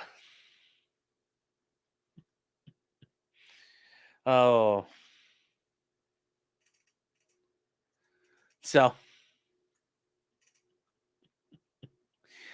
yeah, where did I put? Oh, there it is. Sorry, chat. So yes, the anti-Semitic incidents surge according to record highs.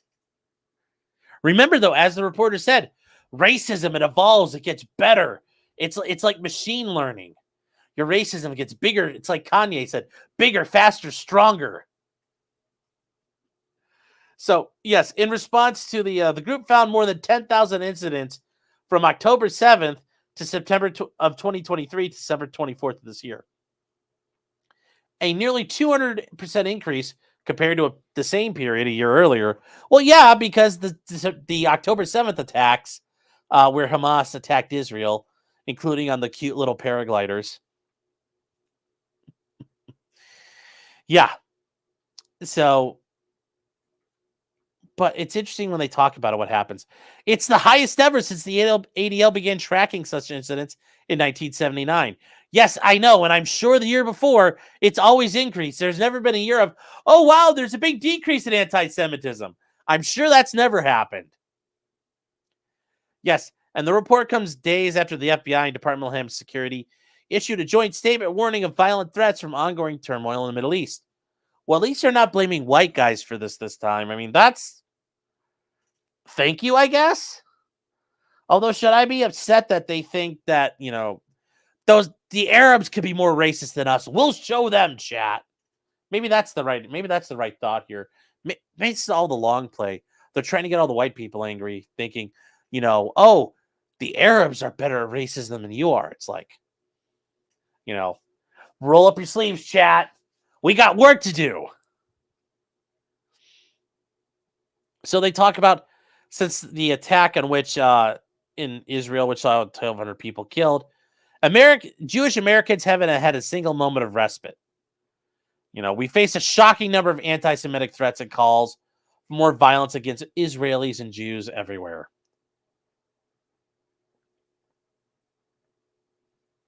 The more than 10,000 episodes of anti-Semitism reported include 8,000 incidents of verbal or written harassment. That's really surprising for the United States. Like, we're not doing very good here. 1,000 840 incidents of vandalism, and 150 incidents of physical assault. The states with the highest number of cases in the report were California, New York, and New Jersey, and Florida.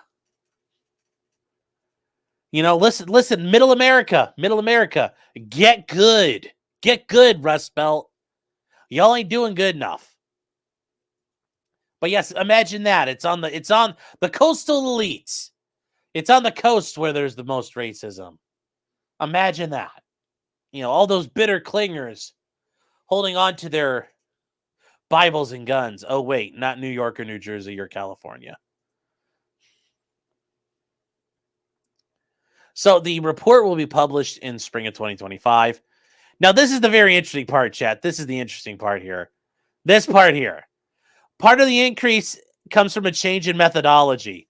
So we're changing the methodology, including expressions of opposition to Zionism. Oh, so it's anti-Semitic to say, yeah, I'm just not a fan of Zionism. I'm just not a fan of it. I'm just not a fan of giving Israel billions of dollars every year. I'm just not a fan of that. I'm just not a fan of the U.S. Navy parking multiple destroyers off the coast of Israel and expending all the standard anti-ship and anti-air missiles they have because we can't reload all those fuckers quick enough and we don't have shitloads of them on hand. So God forbid we actually need those against like China, who is a big naval power. And if we have any naval conflict, those are going to get expended really quickly. No, we're using them to help Israel. And Israel already has an air defense network. Yeah, maybe. I don't know. Not even counting what's going on in Western North Carolina. Just we have other defense priorities. Yeah. Just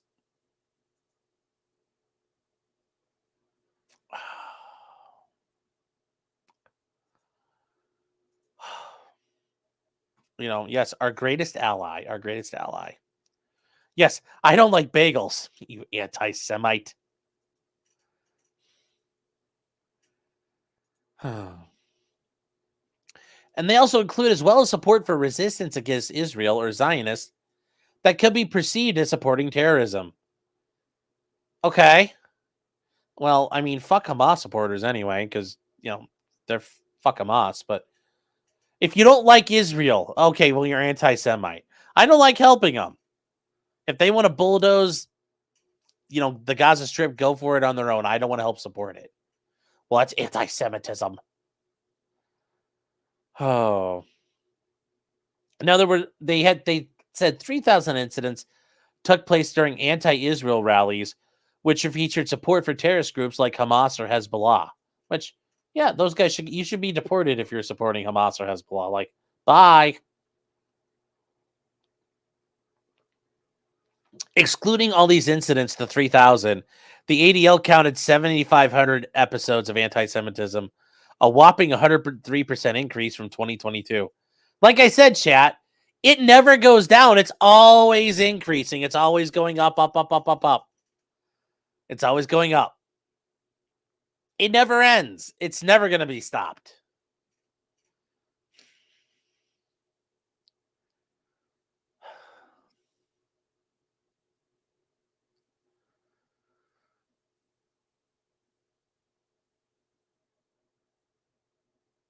Yes, Ibsit says all those hateful comments against Zion National Park.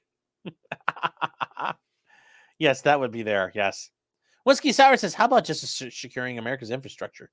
I agree. Why can't we take care of ourselves?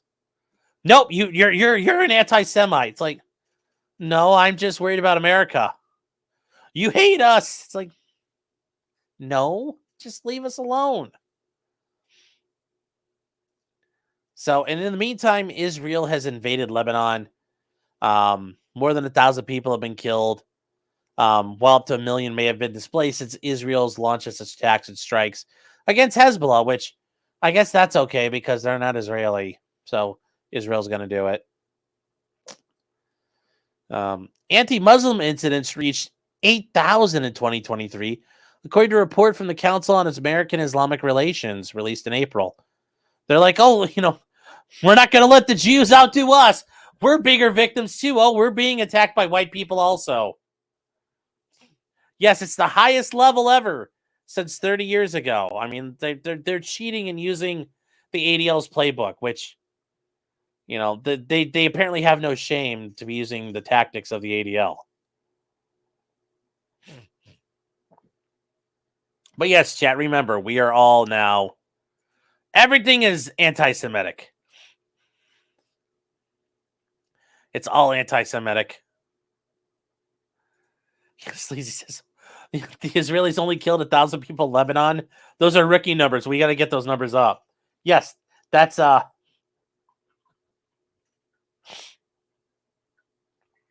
don't worry. I'm sure they're going to shoot for the high score very quickly. Don't you worry. Use your Mort voice. Oy vey. Oy vey. Oy vey. The American Islamic Relations Council is using our tactics. Oh no. Oy vey. Shut them down. They can't copy us. Oh. This stream has now been listed as an anti-Zionist incident by the ADL. Yes. Yes.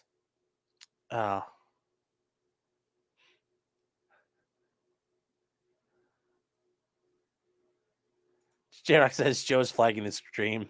No, Joe's fine. The Sam Cedar voice, yes. That's a royalties tax on care for using our tactics. Yes, they're going to send them an invoice like you're using our IP. Give us shekels. Oh, no, chat. Yes. Cyberpunk says, Oi, Goyim. Oi. You're making us lose precious shekels. I know. Hurting Israeli funding in Congress.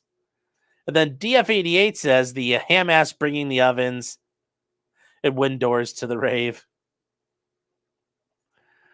Oh no, chat. Oh no. Oh no. We're gonna leave that one be. We're gonna leave that one be. Moving on.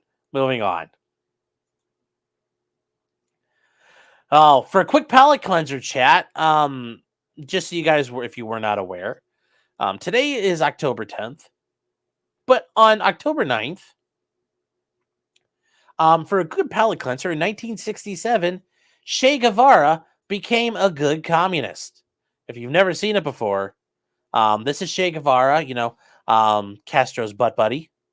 And yes, he became what is known as a good communist because he decided to go to Bolivia and try to help foment revolution there. And as he was cornered by the CIA, with the assistance of the Bolivian Special Forces, who were trained by the CIA in American Special Forces teams, they caught Che, and, Ernesto Che Guevara is muerto this day, in 1967. So, oh well. Oh, he became a good communist, chat. That's the thing. Yes, he got felted. Yes. Odin Reactor says that's Trudeau's dad. No, Fidel Castro's Trudeau's dad.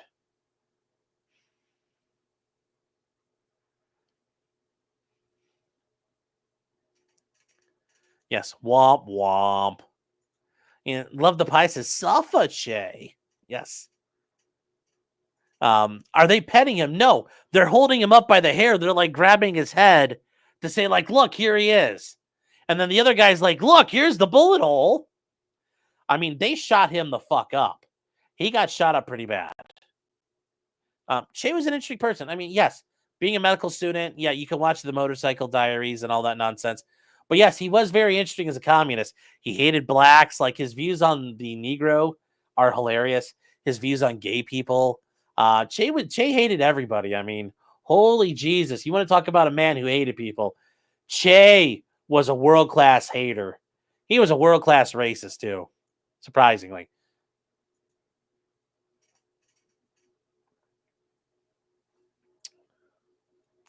That sounds like a children's book title, The Good Communist. That would be a funny... oh, my God. Maybe that'll be, like, my thing. Like Steve Gosney wrote Bruce Lee, the One-Eyed Wonder Dog. I can write, Che, the good communist. That would be so fun. That would be so fun. That's Osama bin Laden. Yes. Yes. DF88 says Safa, Ernesto. Safa. Yes.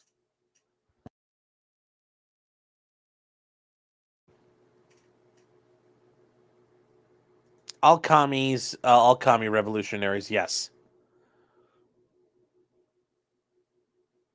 Yes, it's based. It's very based.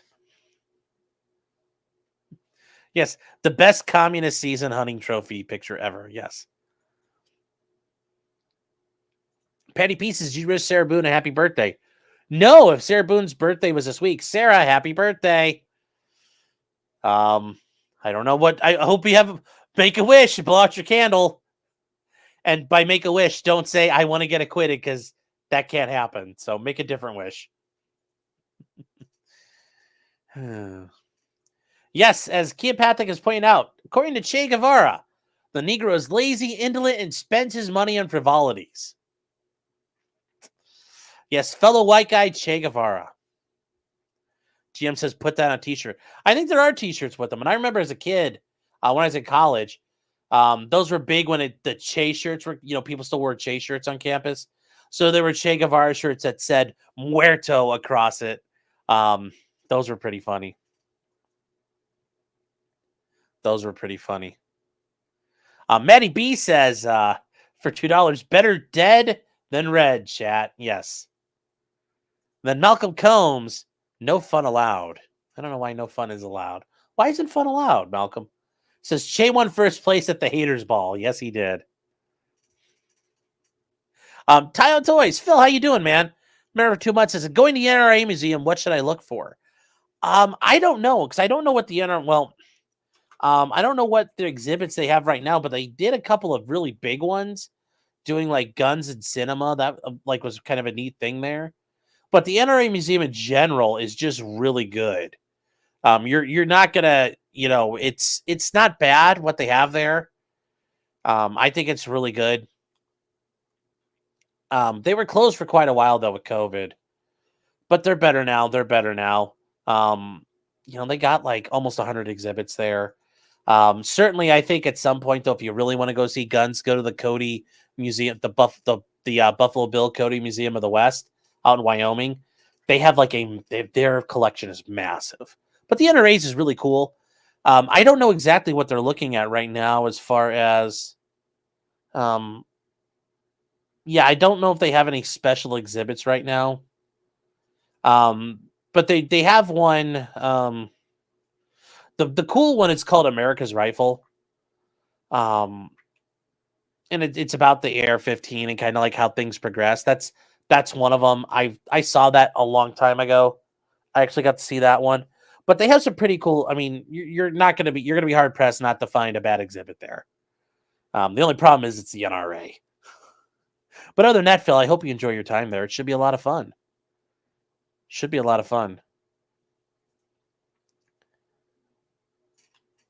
Grizz says, can we talk about the guy on the far right literally and figuratively? Yes. Well, that guy on the far right, like I said, he's just pointing out, look, here's where we shot him. Here's where we took care of him. Here's where Che got muertoed. That's a muerto hole. So, let me know how it is there. Yeah, let me know, because I haven't seen any updates on what they've got lately. Trey says they didn't know the NRA had a museum. Oh, they have a phenomenal museum. They have a very impressive collection of weapons, especially like their, I would say, pre-Revolutionary War, like early firearms in general, like, 1500s Berettas, like matchlocks, snap haunces, a lot of the proto firearms before you get the flintlocks. They have a pretty cool collection of that, and I think it's worth looking at. So that's the other thing there. All right, guys. So just wanted to give you guys a positive note for tonight that, hey, it's not all doom and gloom. It's not all doom and gloom here. How are we looking on time? We need to roll, chat. We need to roll. Okay.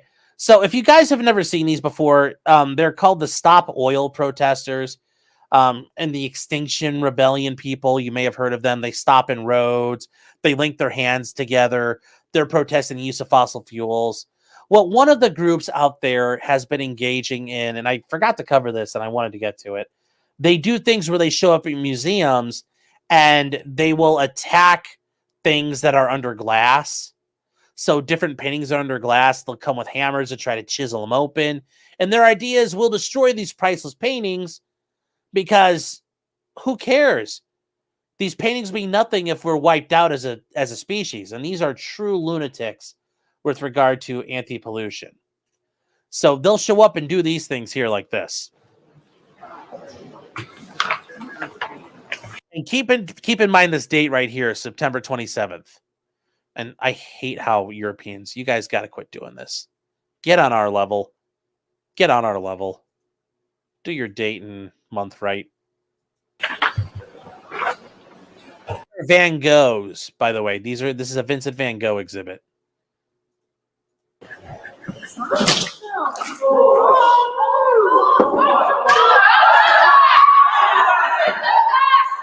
Why are we leaving affected people in prison, demanding an end to new oil and gas, something which is now government policy. After sustained disruptive actions, countless headlines, and the resulting political pressure, future generations will regard these prisoners of conscience to be on the right side of history. Now, the funny thing is, the type of people who go to museums aren't going to stomp a mud hole in these people, which if that were to happen, I think if these people, if you'd done this where they don't do this, where the people looking at things are going to stomp a mud hole in your ass. It's nice British people at a museum. Now, are these the true paintings? No, a lot of museums and places like that use reproductions. They put them on display. That way they could be attacked and damaged. As this is a growing and growing trend. This has been happening for years and years now. Years and years now. And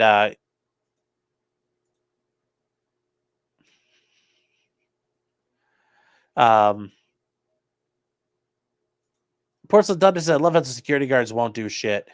Yeah, well, that is what it is there. And yes, that chick did have a sweet mullet. I mean, let's go back to that real quick. I mean, check that mullet out. That is impressive. To be on the right side of history. So they're with the group Just Stop Oil. Now, there are a lot of people who claim that Just Stop Oil is being funded by oil companies in an attempt to make people hate these climate change activists and the global warming activists, which if they did, that's a brilliant move by their part, because I'd love nothing more to see each one of these people beaten to death or in a coma for the rest of their lives. But because of all of this bullshit they've been doing, there have been consequences for it. People have fucked around and found out. Now, what has happened, and this happened, like I said, a couple weeks ago, and if you guys see the dates, a couple of these activists who were doing this, they did it after some of their fellow people had been jailed. Okay. So what had happened is two of them, and where did oh crap, I lost it. Okay, well that's great. Anyway, two of these people, two of these activists were nearly given 2 years in prison each for damaging paintings. Phoebe Plummer and Anna Holland, they were given over 2 years in oh yeah, there we go. So she was given, sorry, I thought I had it up. Goddamn Guardian. They were given over 2 years in prison for throwing soup and attacking and damaging paintings, which I think is base. These people are destroying art. They're destroying our culture and history. And, it's funny, in 20 years, literally nothing's going to have changed and the earth will still be in one piece and they're going to look like idiots. In the meantime, they are destroying paintings as we look at them. They are destroying stuff everywhere. And this happened the same day these two women went to jail, their accomplices. So they're given over 2 years in prison on each one of these. And, the judge told him, you had no right to do what you did to these paintings. And just your arrogance. And here's the thing. They didn't destroy the paintings. Their attack was against a painting behind glass. And they breached one of the glass panes. But they couldn't get through the second one. So they didn't get to accomplish what they wanted. But it was close enough. It was close enough. So should be 20 years. I don't know about that. I wouldn't want to give a 20-year sentence. But could I see like maybe a 5-year sentence? Sure. It's trying to destroy cultural things of cultural significance. Yeah, but they need some sort of time. But I wouldn't have done 50 years. 50 years is nonsense. You don't even get that long for killing somebody. But I did think it was interesting. There are starting to be massive repercussions for these people. Not just, getting cited, getting a ticket, maybe a day or two in jail and getting released. They're going to prison for this shit now, which I think is about time. Salty says, imagine being this gay and retarded. Well, I agree. And yes, Max saying people say the oil companies fund these. I would agree. It's at times it feels like that might be the actual thing. And Ginga Bingham says, this is, I'm not saying this. Van Gogh is a shitty artist and you can't convince me otherwise. I'm not saying that. I actually don't mind Van Gogh's work. I think it's pretty good. I mean, it's okay. There's nothing wrong with it. I mean, is it the best things out there? No, but I mean, is he a Monet?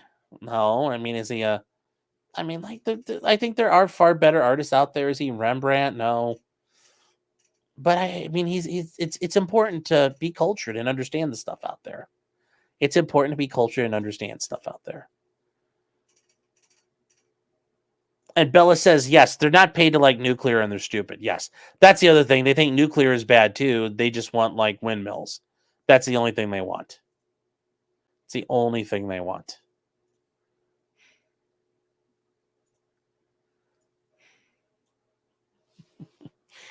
Oh, so we'll see what happens there. Yes, he's no Hitler. Well, yes. Yeah. I mean, to be fair, Hitler wasn't a horrible artist. Sean is cultured. I mean, just a little bit. I don't get Monet. Could he even see? Oh, now we're just being mean. No, I don't understand why. And why we got to be so mean, chat? Taylor Swift is right. Why you got to be so mean? Oh, hold on one second. We're just being mean here, chat. And I don't unnecessarily mean. I just don't get you guys sometimes. Place of positivity. That's what this is. It's a we lift each other up. Oh, who am I kidding? Tim the Tool says, who's the guy that painted Nick's Joker? I don't know. You're saying, though, Porcelain, this is what about all the why not Rothkos or Pollocks where you can't tell they did anything? Yeah, I mean, that'd be fair, too. They aren't destroying. That's the interesting. They aren't destroying modern art. But I think they realize that's because modern art's. Maybe that's, that's a good point. You didn't bring it up, but you're kind of, I don't know if you meant to infer it, but I'm going to make the inference. Maybe Just Stop Oil is actually a critique of postmodern art. Boom! Think about that, chat. It's a critique of postmodern art. Your shit is not even worth destroying. We're going to go back to the basics and the classics and the fundamentals. That's what we're going to destroy. Whoa, buddy. We just cracked it open, chat. We just cracked it open. Thank you. I don't even know you intended to do that, but that was an epiphany. That was an epiphany. That's amazing. Sean is a Swiftie confirmed. Like old Taylor Swift, yeah, not new stuff. Don't forget about Hunter Biden too. True. Yes. And he's like, look at all the plebes in the chat.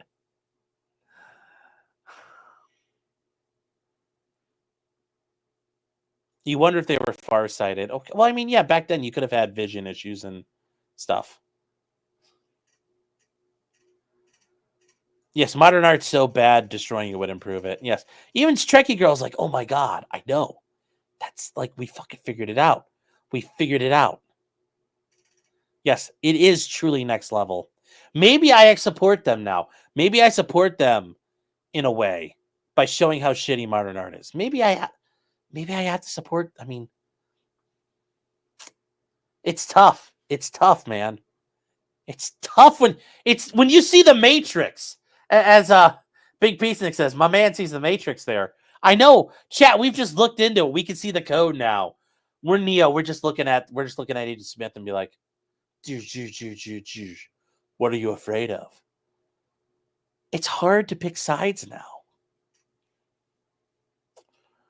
Yeah. See, chat, he confessed. I didn't confess. I've already admitted it before. Maddie B says, I bought a Warhol done by the factory. They are surprisingly cheap. Yes.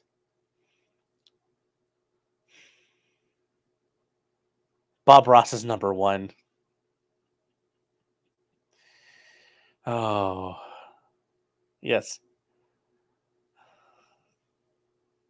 We're looking through the hourglass, man. Yes. Yes, this is very avant-garde.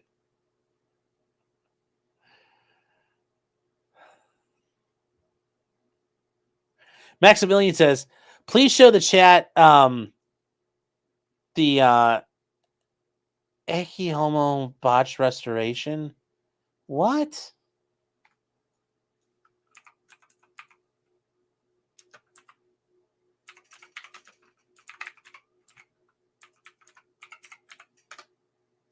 Oh, yeah. Oh, the Martinez and Jimenez picture. Yeah. Oh, yeah. No, yeah. This is a... Yeah, you guys have probably never seen... If you guys haven't seen this before, this is a... the lady had messed up the painting and she tried to fix it. And...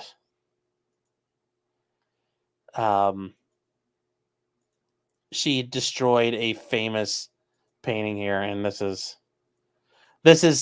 what would happen if these people had their way. This is actually a very famous one. It turned into a meme. She had damaged the painting and she tried to fix it, and as she fixed it and tried to clean it, it made it worse and worse and worse. So look what she did. She basically ruined it.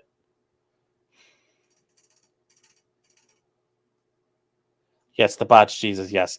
This literally happened. This happened. 100% yes. This is Jesus had a stroke. Like, Father, they not know what they know. Jesus had a stroke and couldn't heal himself. Yes, it's literally the same painting. Literally the same painting, chat. Didn't this get restored meticulously? Yes, it did. It took forever to get fixed, though. But yes, she basically ruined it.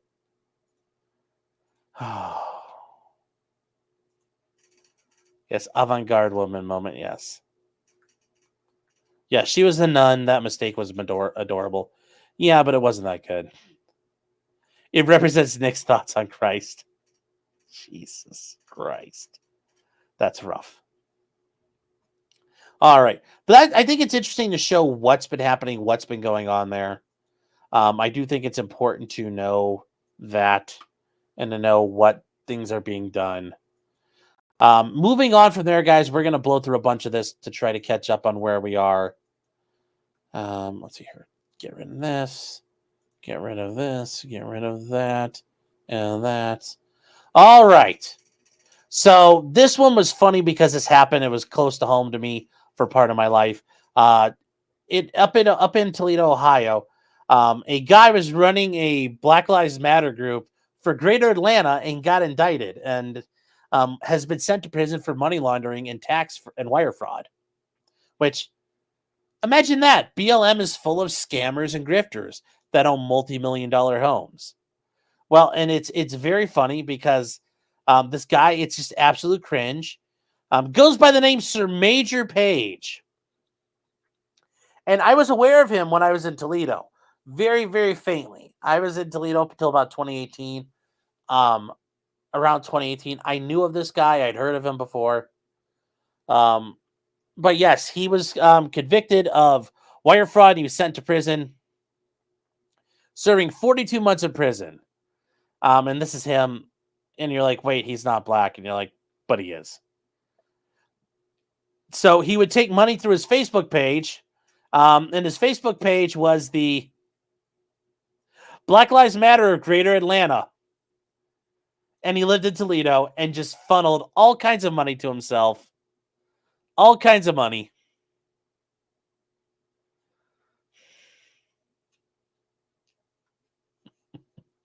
All kinds of money to himself.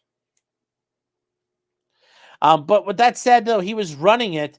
And with George Floyd getting involved, he made about $36,000 in June of 2020. In July 2020, he got over $370,000. And he got tens of thousands of dollars every month throughout 2020. So he ended up buying over $100,000 house in August in 2020. He did a lot of things abusing his money. And once again, this is just one more Black Lives Matter leader. Unlike the big ones in charge who are the avowed Marxists, they got away with it. But that's how it goes in these situations. The foot soldiers go to prison, the leaders escape. So he just wasn't high enough up the food chain. But yes, it's very, very funny. It is very funny. Very funny at that point in time. I just thought it was worth talking about there because I had an idea who this guy was. And yes, it's like finally somebody from Black Lives Matter went to prison for fraud. And it won't be the top one, sadly. Moving on from there, guys, another Ohio-related topic. This is from, I couldn't find the court opinion on this at the right moment, but goes back to the Trump and J.D. Vance case complaint that was filed by the Haitian PAC group, basically. So anyways, the judge in that case has declined to issue warrants for the arrest. The judge involved in this issued a decision, and yeah, it will not load. And they basically said, like, we're just going to leave this one alone. We're not going to get involved. It's not worth, it's not our job. And they said, well, the right of free speech entitles citizens to express their beliefs. They're like, you aren't allowed to induce panic, is what the Haitians are claiming. Well, the judge said that the First Amendment's really fucking strong. And they sent it on to the Clark County prosecutor for further investigation, which I told you guys was going to happen. The court was not going to issue a ruling on this. They're leaving it alone for now, which I don't blame them for doing because there's no point in them doing it. Because how do they, like, what do you do? Like, what are they going to do with it? Yes, it's a free hating Haitian zone there. Keep doing it. Yeah, well, I mean, that's not exactly what I was trying to get at, but okay.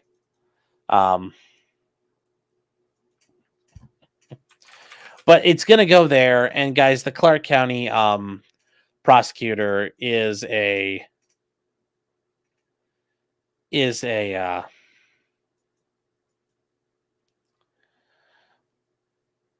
Republican. Clark County is a very red county.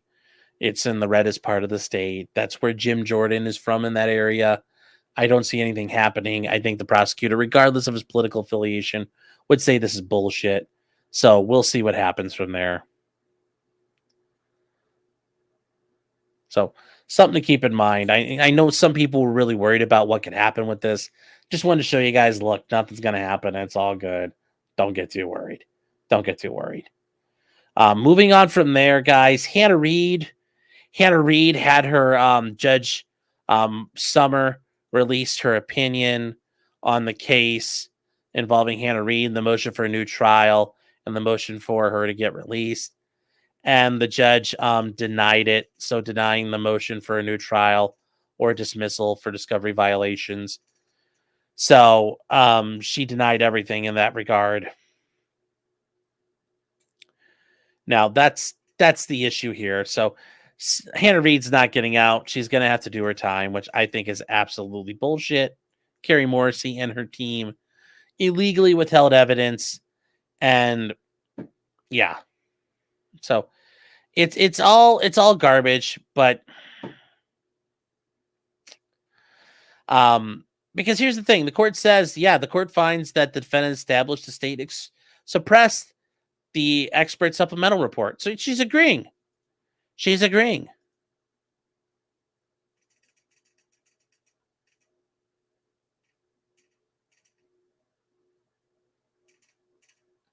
With respect to the second Brady element, the court finds the defendant has also established the expert's report is favorable. Cool. So you agree there's a Brady violation, it would have been favorable. Nonetheless, the defendant has failed to establish the expert's report is materially under a Brady analysis.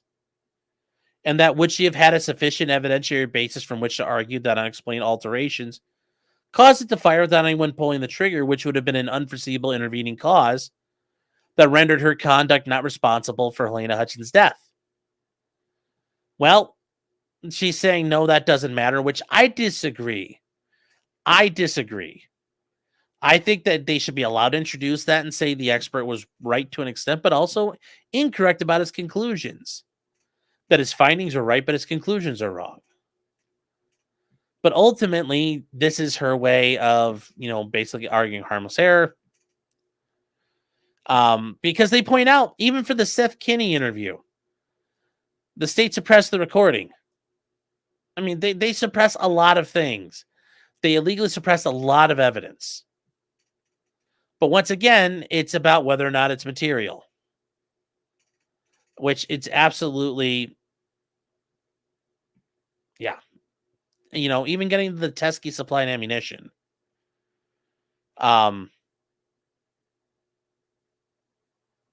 They point out that they argue in the issue with the ammunition, that issue that ultimately got Alec Baldwin's case thrown out.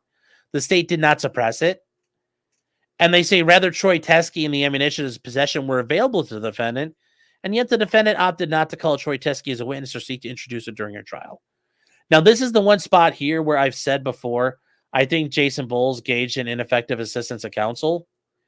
And I think we talked about that at the time, actually, during the Alec Baldwin trial. If Bowles had access to it and he didn't do anything with it, that's on him. That there's an issue about him being his competency. So we'll see. I don't know what Hannah's going to be able to argue. But yeah, she definitely had a crap lawyer. He didn't do a very good job. If Hannah had the public defenders, I'm sure she probably could have got acquitted. At the very least, I think she would have had a hung jury. So, Allegan News says the state suppressing evidence, wait till you get to the federal level. Yeah, the feds are very good.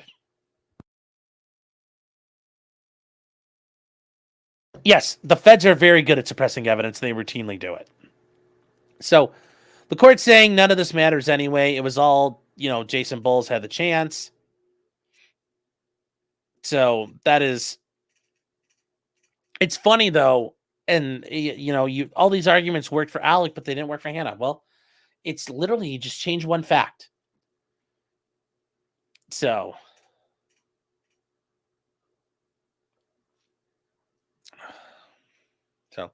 that is ultimately what happens here. Hannah's kind of toast. So she is not going to get a new trial, and she's not getting her charges dismissed. So Hannah's going to have to wait for a Court of Appeals case, and here's what's going to happen. The Court of Appeals is going to overrule her objections and overrule the appeal, and they will enforce the sentence. So Hannah's going to have to go to prison, stay in prison for her entire term, sadly. Young says, did Bowles admit to rejecting the evidence? I think so. Ultimately, it's clear it was brought in. He didn't say he couldn't do anything with it or didn't want to do anything with it. So, if you gave Hannah Alex Spiro, she'd have been free? Probably. Name of some sort says, I'm not losing sleep over it. You should, though, because Hannah got fucked. And Alec Baldwin was able to pay his way out of trouble. He was able to get good enough attorneys, and they did a good enough job. And Hannah kind of got hosed on this. Like, I think that wasn't ultimately fair how that worked out for her. So, but, we'll see. Once again, guys, c'est la vie. That's how stuff goes.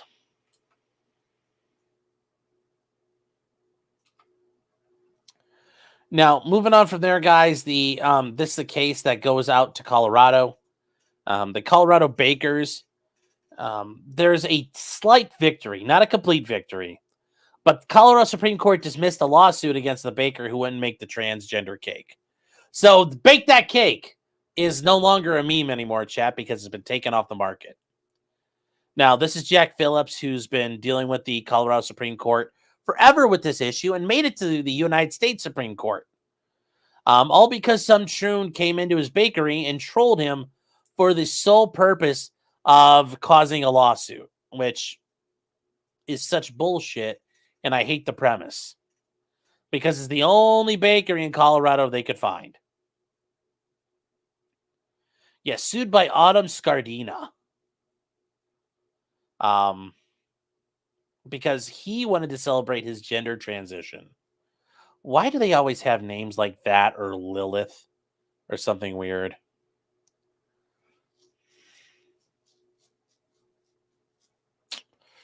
Yeah.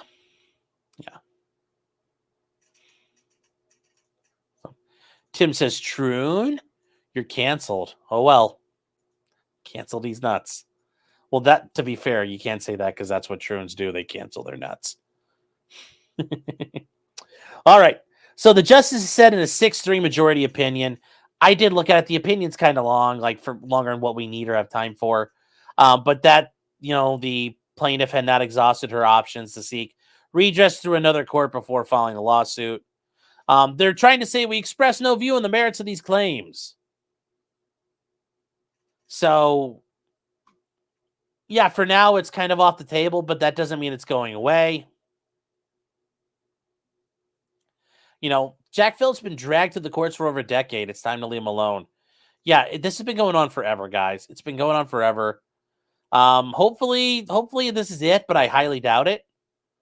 I highly, highly, highly doubt it, but we'll see. We'll see.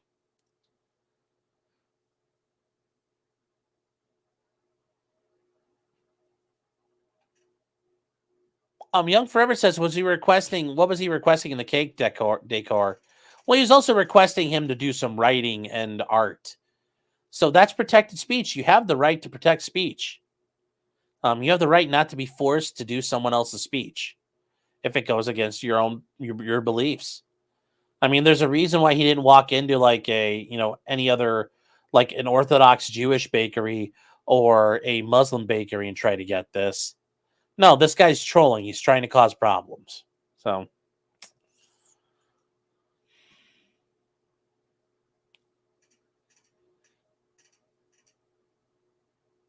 yeah, W for Colorado, though they're pretty left. Remember, guys, it's not a W in the sense you're thinking of. The court's just saying you haven't exhausted all your remedies at lower courts. They're not saying the case is bullshit. They're just saying it's not proper to be here now, which is interesting because if it's already the Supreme Court, is he really going to have, is he really going to have options at the lower court to sue Jack Phillips? And I don't know how that's going to work. So, and then finally, the last thing, and this is very interesting because remember, guys, I said that Kentucky sheriff was going to get more and more and more interesting. And for right now, the defense attorney hints at a likely defense for the shooting. And this has come out, and this is through the Louisville Courier. The Lecker County Courthouse, remember, this is the one where the sheriff is on camera, walks up out there with his gun, walks to the judge up in his chambers, and is like, blah, blah, blam. And then when the judge falls down, he goes underneath the desk and goes, blah, blah, blah. Oh. So what happens from here? Well, it's going to get interesting. The sheriff is still currently sitting in jail, guys. 2 weeks ago, we watched his preliminary hearing, which was absolutely interesting in the information that came out. It sounds like there might be something around involving Sheriff Stein's daughter and wife, and whether or not it sounds like there may have been a protection order or the judge may have done something. It's not clear. It's not clear yet. But he has been charged. He's facing a murder charge, and the case is being allowed to go to the grand jury.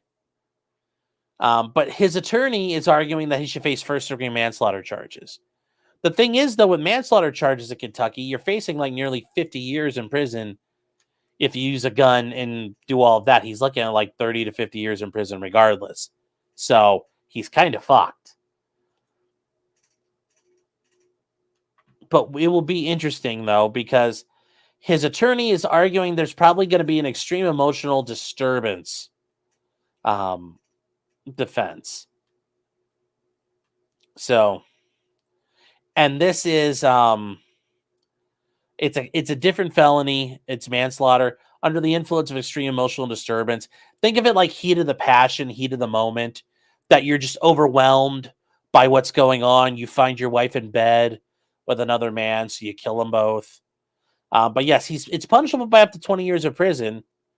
And yes, with the firearm, it could escalate that. But yes, the murder conviction could be 20 years of prison up to a life sentence. The death penalty is in play. Technically, they can charge him with capital murder. I don't think they're going to do it. I don't think this is supported by capital murder. But theoretically, they could try it. We don't know yet. We don't know what happened. We're going to find out more. But Kentucky has banned execution since 2010 by court order, which that's interesting. It's happened that long. So, but yes, there's a 24-second clip that showed Steins firing repeatedly at the judge inside the courthouse before leaving, and he surrendered to police right away. But during his testimony, the lead detective said there were events that took place before that which were captured on video but have not been made public. They show Steins using his own phone to call his daughter, then using the judge's phone to call his daughter. So it's going to be interesting. It's going to be very, very interesting because what happened right before that shooting is just as important. We haven't seen it yet. And the attorney said, I left the hearing today with a lot of questions still unanswered. But yeah, this is the attorney talking about the preliminary hearing. Your thoughts about how? I don't see if we can accept it. Well, I mean, as you know, Phil, in Kentucky, we have a pre-truncated preliminary hearing process. And so in many ways, the preliminary hearing becomes a matter of form. So no real surprises in terms of the ultimate finding. And candidly, as you know, in terms of the grand jury, the decision doesn't bind what they may do later anyway. So no real surprises in terms of outcome. There was a lot of discussion about these witnesses. Do you feel like they have information that should have been addressed today during this hearing that could have changed the outcome of what the judge could have decided? Well, you know, this was a one sentence or two sentence citation on a murder, and there were a lot of additional witnesses. I would have expected they would have interviewed by now. I was surprised that they hadn't, but at any rate, we'll address that in circuit court and the discovery process and go from there. So, yeah, so it's a preliminary hearing, guys. They aren't super in depth. And Maddie's saying I would have no-billed that indictment. Well, it hasn't been presented yet. Sheriff Steins has not been officially indicted, so we'll see what happens there. But I do think it's going to be very interesting to see what happens going forward. Cedar says, I love the range of accents Americans have. Yeah, that's a pretty good Kentucky accent. Maddie B says, why, Garrett? Why? Why? And Gingham Bingham says, don't fuck kids and your chance of being murdered goes down significantly. Yeah, but I mean, that's not been proven yet. It's just there's been some rough allegations and there's some sussy stuff out there, chat. I'm not going to lie. There is sussy stuff, but I don't think it's been established. I don't think it's been established, and I'm not sure it will be. I'm not sure it will be. Tim says, quiet. The judge was a pedo. We're going with that narrative. Okay. That's the narrative you're going with, Tim. Fine. Barton Bella says, please look up the Malmstrom dancing fairies. What is... Hold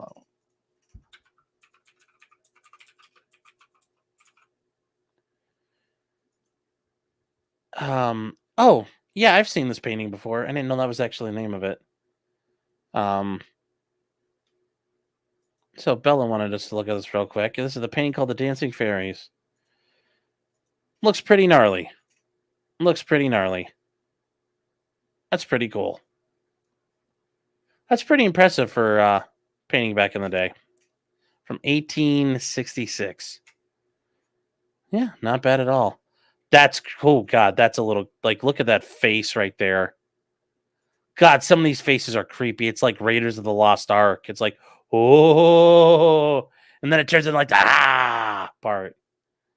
That's a little creepy. That's a little creepy. Yeah, they're opening the ark on the top of the hill, chat. Close your eyes. That's what it looks like. One of my awesome paid skills. Oh.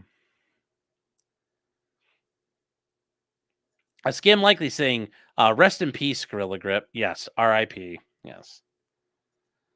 Extremely happy Simmer says for $5. Very off topic, but in Ohio, is there a way to legally force an adult to take antipsychotic medications? Yes. Yes, if you have been held mentally, if you were facing trial, and we covered this actually a little while ago with the lady here in Cleveland who stabbed that little kid to death in the parking lot of the shopping mall of the supermarket. She's being held, and she was determined to be not competent to stand trial. They determined if with medication they can restore her, but she's refusing to take medication. So the court could forcibly have her medicated to restore her competency. That's not impossible. That does happen. So it's not common, but it does exist. Okay. So just telling you about that right now, so you're aware. Just so you're aware about that. And then Wendy Carter for 5 Jordanian dinars. Thank you, Wendy. I think that's J-O-D. Yeah, Jordanian dinars. Says the ADL should be congratulated. If congratulated meant being very violently and forcibly sunsetted. I mean, every single person employed there. Whoo, boy. Yes. Tell us how you feel, Wendy. Tell us how you feel. Oh, yes. And then Ag Biochemist says Toyota's returning F1. They're partnering with Haas. That's very interesting. Ooh. I like that combination. Get some American constructors wins finally. That'd be great. Allegan News says the fact Hannah had the strip mall lawyer versus Baldwin's money. Remember, though, it wasn't the fact that Bowles was a strip mall lawyer. There are strip mall lawyers who are very good. I'd like to argue I'm a strip mall lawyer, and I think I'm pretty good, if not halfway decent at least. Remember, some just like any shit-kicking public defender out there, any of them out there, and there's a million public defenders, probably would have done a better job than Jason Bowles. But I think a lot of attorneys would have probably done better than Jason Bowles in this situation. Porcelain Thunder says, I wonder if in Kentucky it involved a polycule and the daughter tested positive for cocaine. Very possible, chat. But yeah, Allegan, I think, but yes, just Bowles versus any other attorney. I mean, like I said, I think it was more of Bowles was not the right attorney. A lot of other attorneys could have done it better. So a lot of other attorneys could have done better. Kimbo says, we missed out on the trial of the grandma that shot her 6-month-old daughter in the head since she pled out. What? What? Why are you you shot your granddaughter in the head? What are you going to trial over? She was coming at me with a knife. I mean, that's interesting. That's interesting. So, very interesting. But yes, guys, that is all. We are all caught up. We are all caught up. Kimbo, send me some info on that. That's interesting. Oh, boy. But guys, we're all caught up. We got it done 2.5 hours. I am so proud of you, Chad. I am proud of myself. We got it done in a reasonable time. Just checking out over on locals here. What do we got here? Did he have the unfrozen caveman lawyer? Yes. That granddaughter seems like a real jerk. Yes, thank you, Peace Nick. And Obsessed with Penis says, did Sean meet the goal? Did I meet the goal? Oh, you left your L off there. I met the goal. Chat, we always meet the goal. And the goal is that we have a good time here. I met the goal because there are people here talking. We're having a fun time, having a great, we have this thing of ours. That's the goal. That's the goal. We meet it every time, chat, we're on here. We do. We truly do.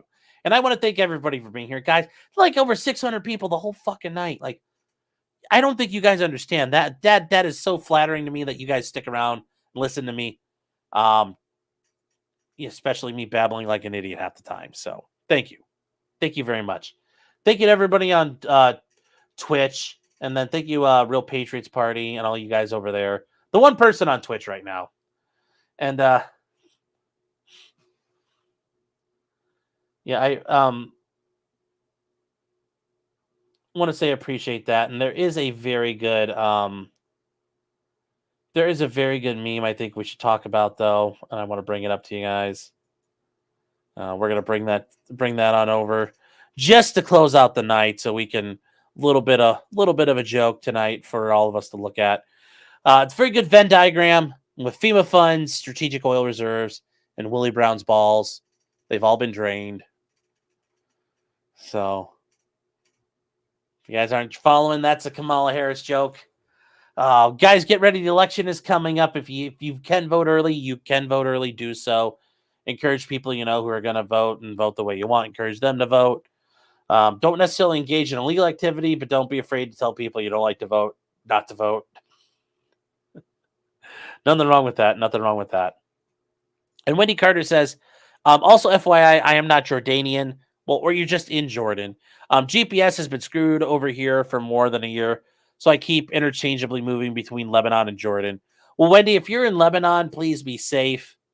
I know it's, just be careful out there. If you're not in Lebanon or Jordan and you're somewhere else, I hope wherever that is very nice and pleasant. Okay, let's see. That's a shame, says one of my friends was a private hire and is alleged ineffective assistance of counsel. He just had his hearing the other day. We should check it out on locals. That's a shame. Send that to me. I'll take a look at it because I'm curious to see what's being in there. What about the Trump accusation by The Hill? What? About talking to Putin and all that? Is that what you're talking about, Bella? Oh, yeah. Susan Rice saying Trump talking to Putin is illegal. Fuck Susan Rice. She doesn't know what the fuck she's doing anyway. We need to take a look at him because who knows? And I mean, he's a lot, it's a very common thing for world leaders to talk, people running for president. So, I mean, was it a violation of law that Trump met with Zelensky? They're not going to say that. So, I mean, how is it different? Once again, it's Putin-y. Brewberry said, do we see Clyde already? No, Clyde is not. I don't know where Clyde's at right now. I'll try to go wrangle him up real quick when we get to locals. That'll be the locals' goal tonight. You guys get a special present, Clyde. Yes, T. Reese says they want more. And Bart Bella gifted 5 subs. Thank you. Thank you very much. All right, guys. So, it's time to land this plane. And we are going to get out of here. I will see you guys. Kat says, Sean, we literally watch you build models. Of course, we are here for this. I know, and I appreciate that. I really do from the bottom of my heart, guys. I truly do appreciate it. Jim tells you, Jim, how are you doing? Says, you guys need to do a breakdown of the Vanderstock oral arguments. I'll talk to Matt about that. I don't know what his schedule looks like. I am actually going to be slammed the next couple of days. I got a couple of deadlines next week I got to knock out. So I got to hit those like tomorrow and over the weekend. And shit, I forgot. I got a fucking trial tomorrow too.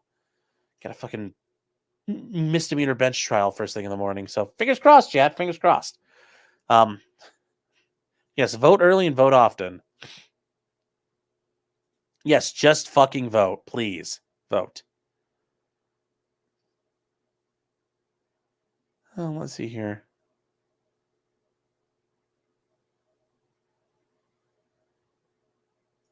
Luke says, by the way, are you doing the stream tomorrow? Yes, we will be. Tomorrow night, guys, we're going to be doing kind of like an update on Richard Allen and where we are now because Richard Allen's going to trial and it starts next week. So tomorrow night, we're going to talk about Richard Allen. It's going to be very interesting.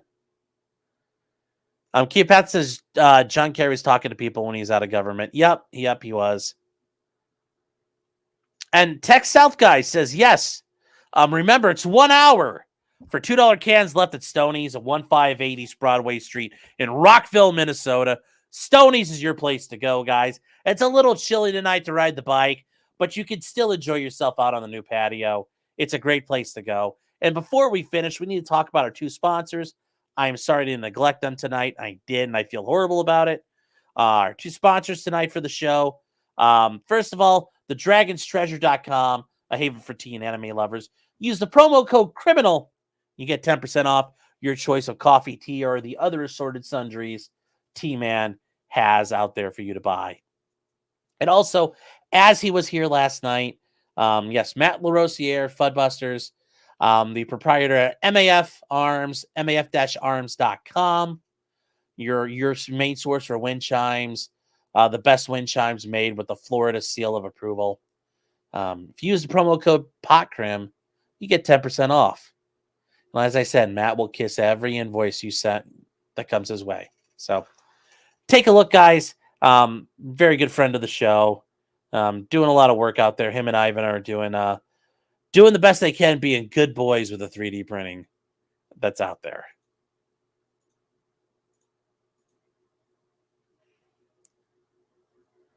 KL Burke says we're too tired for locals. Well, I'll see you guys over at locals. And remember, guys, if you want to join us over at locals, POTCRIM is the promo code. You get 1 month free. Young says a trial on Friday again. Yeah. Well, hey, this is this judge. This is when he schedules them because he's got all kinds of other shit going on. It's misdemeanor stuff and it's a bench trial. So this one's not involving a jury. This one will be quick. I think this one's a winnable one. This one I'm looking forward to. So are we going to do locals tonight? Yeah, we'll do locals. It'll be a little short, but we'll do it. Yes, also buy Clydecoin, chat. And I will see you guys. And remember, chat, until next time, just because you did it doesn't mean you're guilty. Really, it doesn't. Even Sarah Boone, still not guilty. P. Diddy, still not guilty. A lot of people still not guilty. Maybe not for long. But for now, still not guilty. Anyways, chat, take care. I will see you guys around. Have a great night. Have a great weekend if I don't see you before then. And happy Columbus Day, guys. Remember, Columbus Day is Monday. And commemorate it by buying a new blanket and passing them out to people. That's what Columbus would do. So take care, everybody.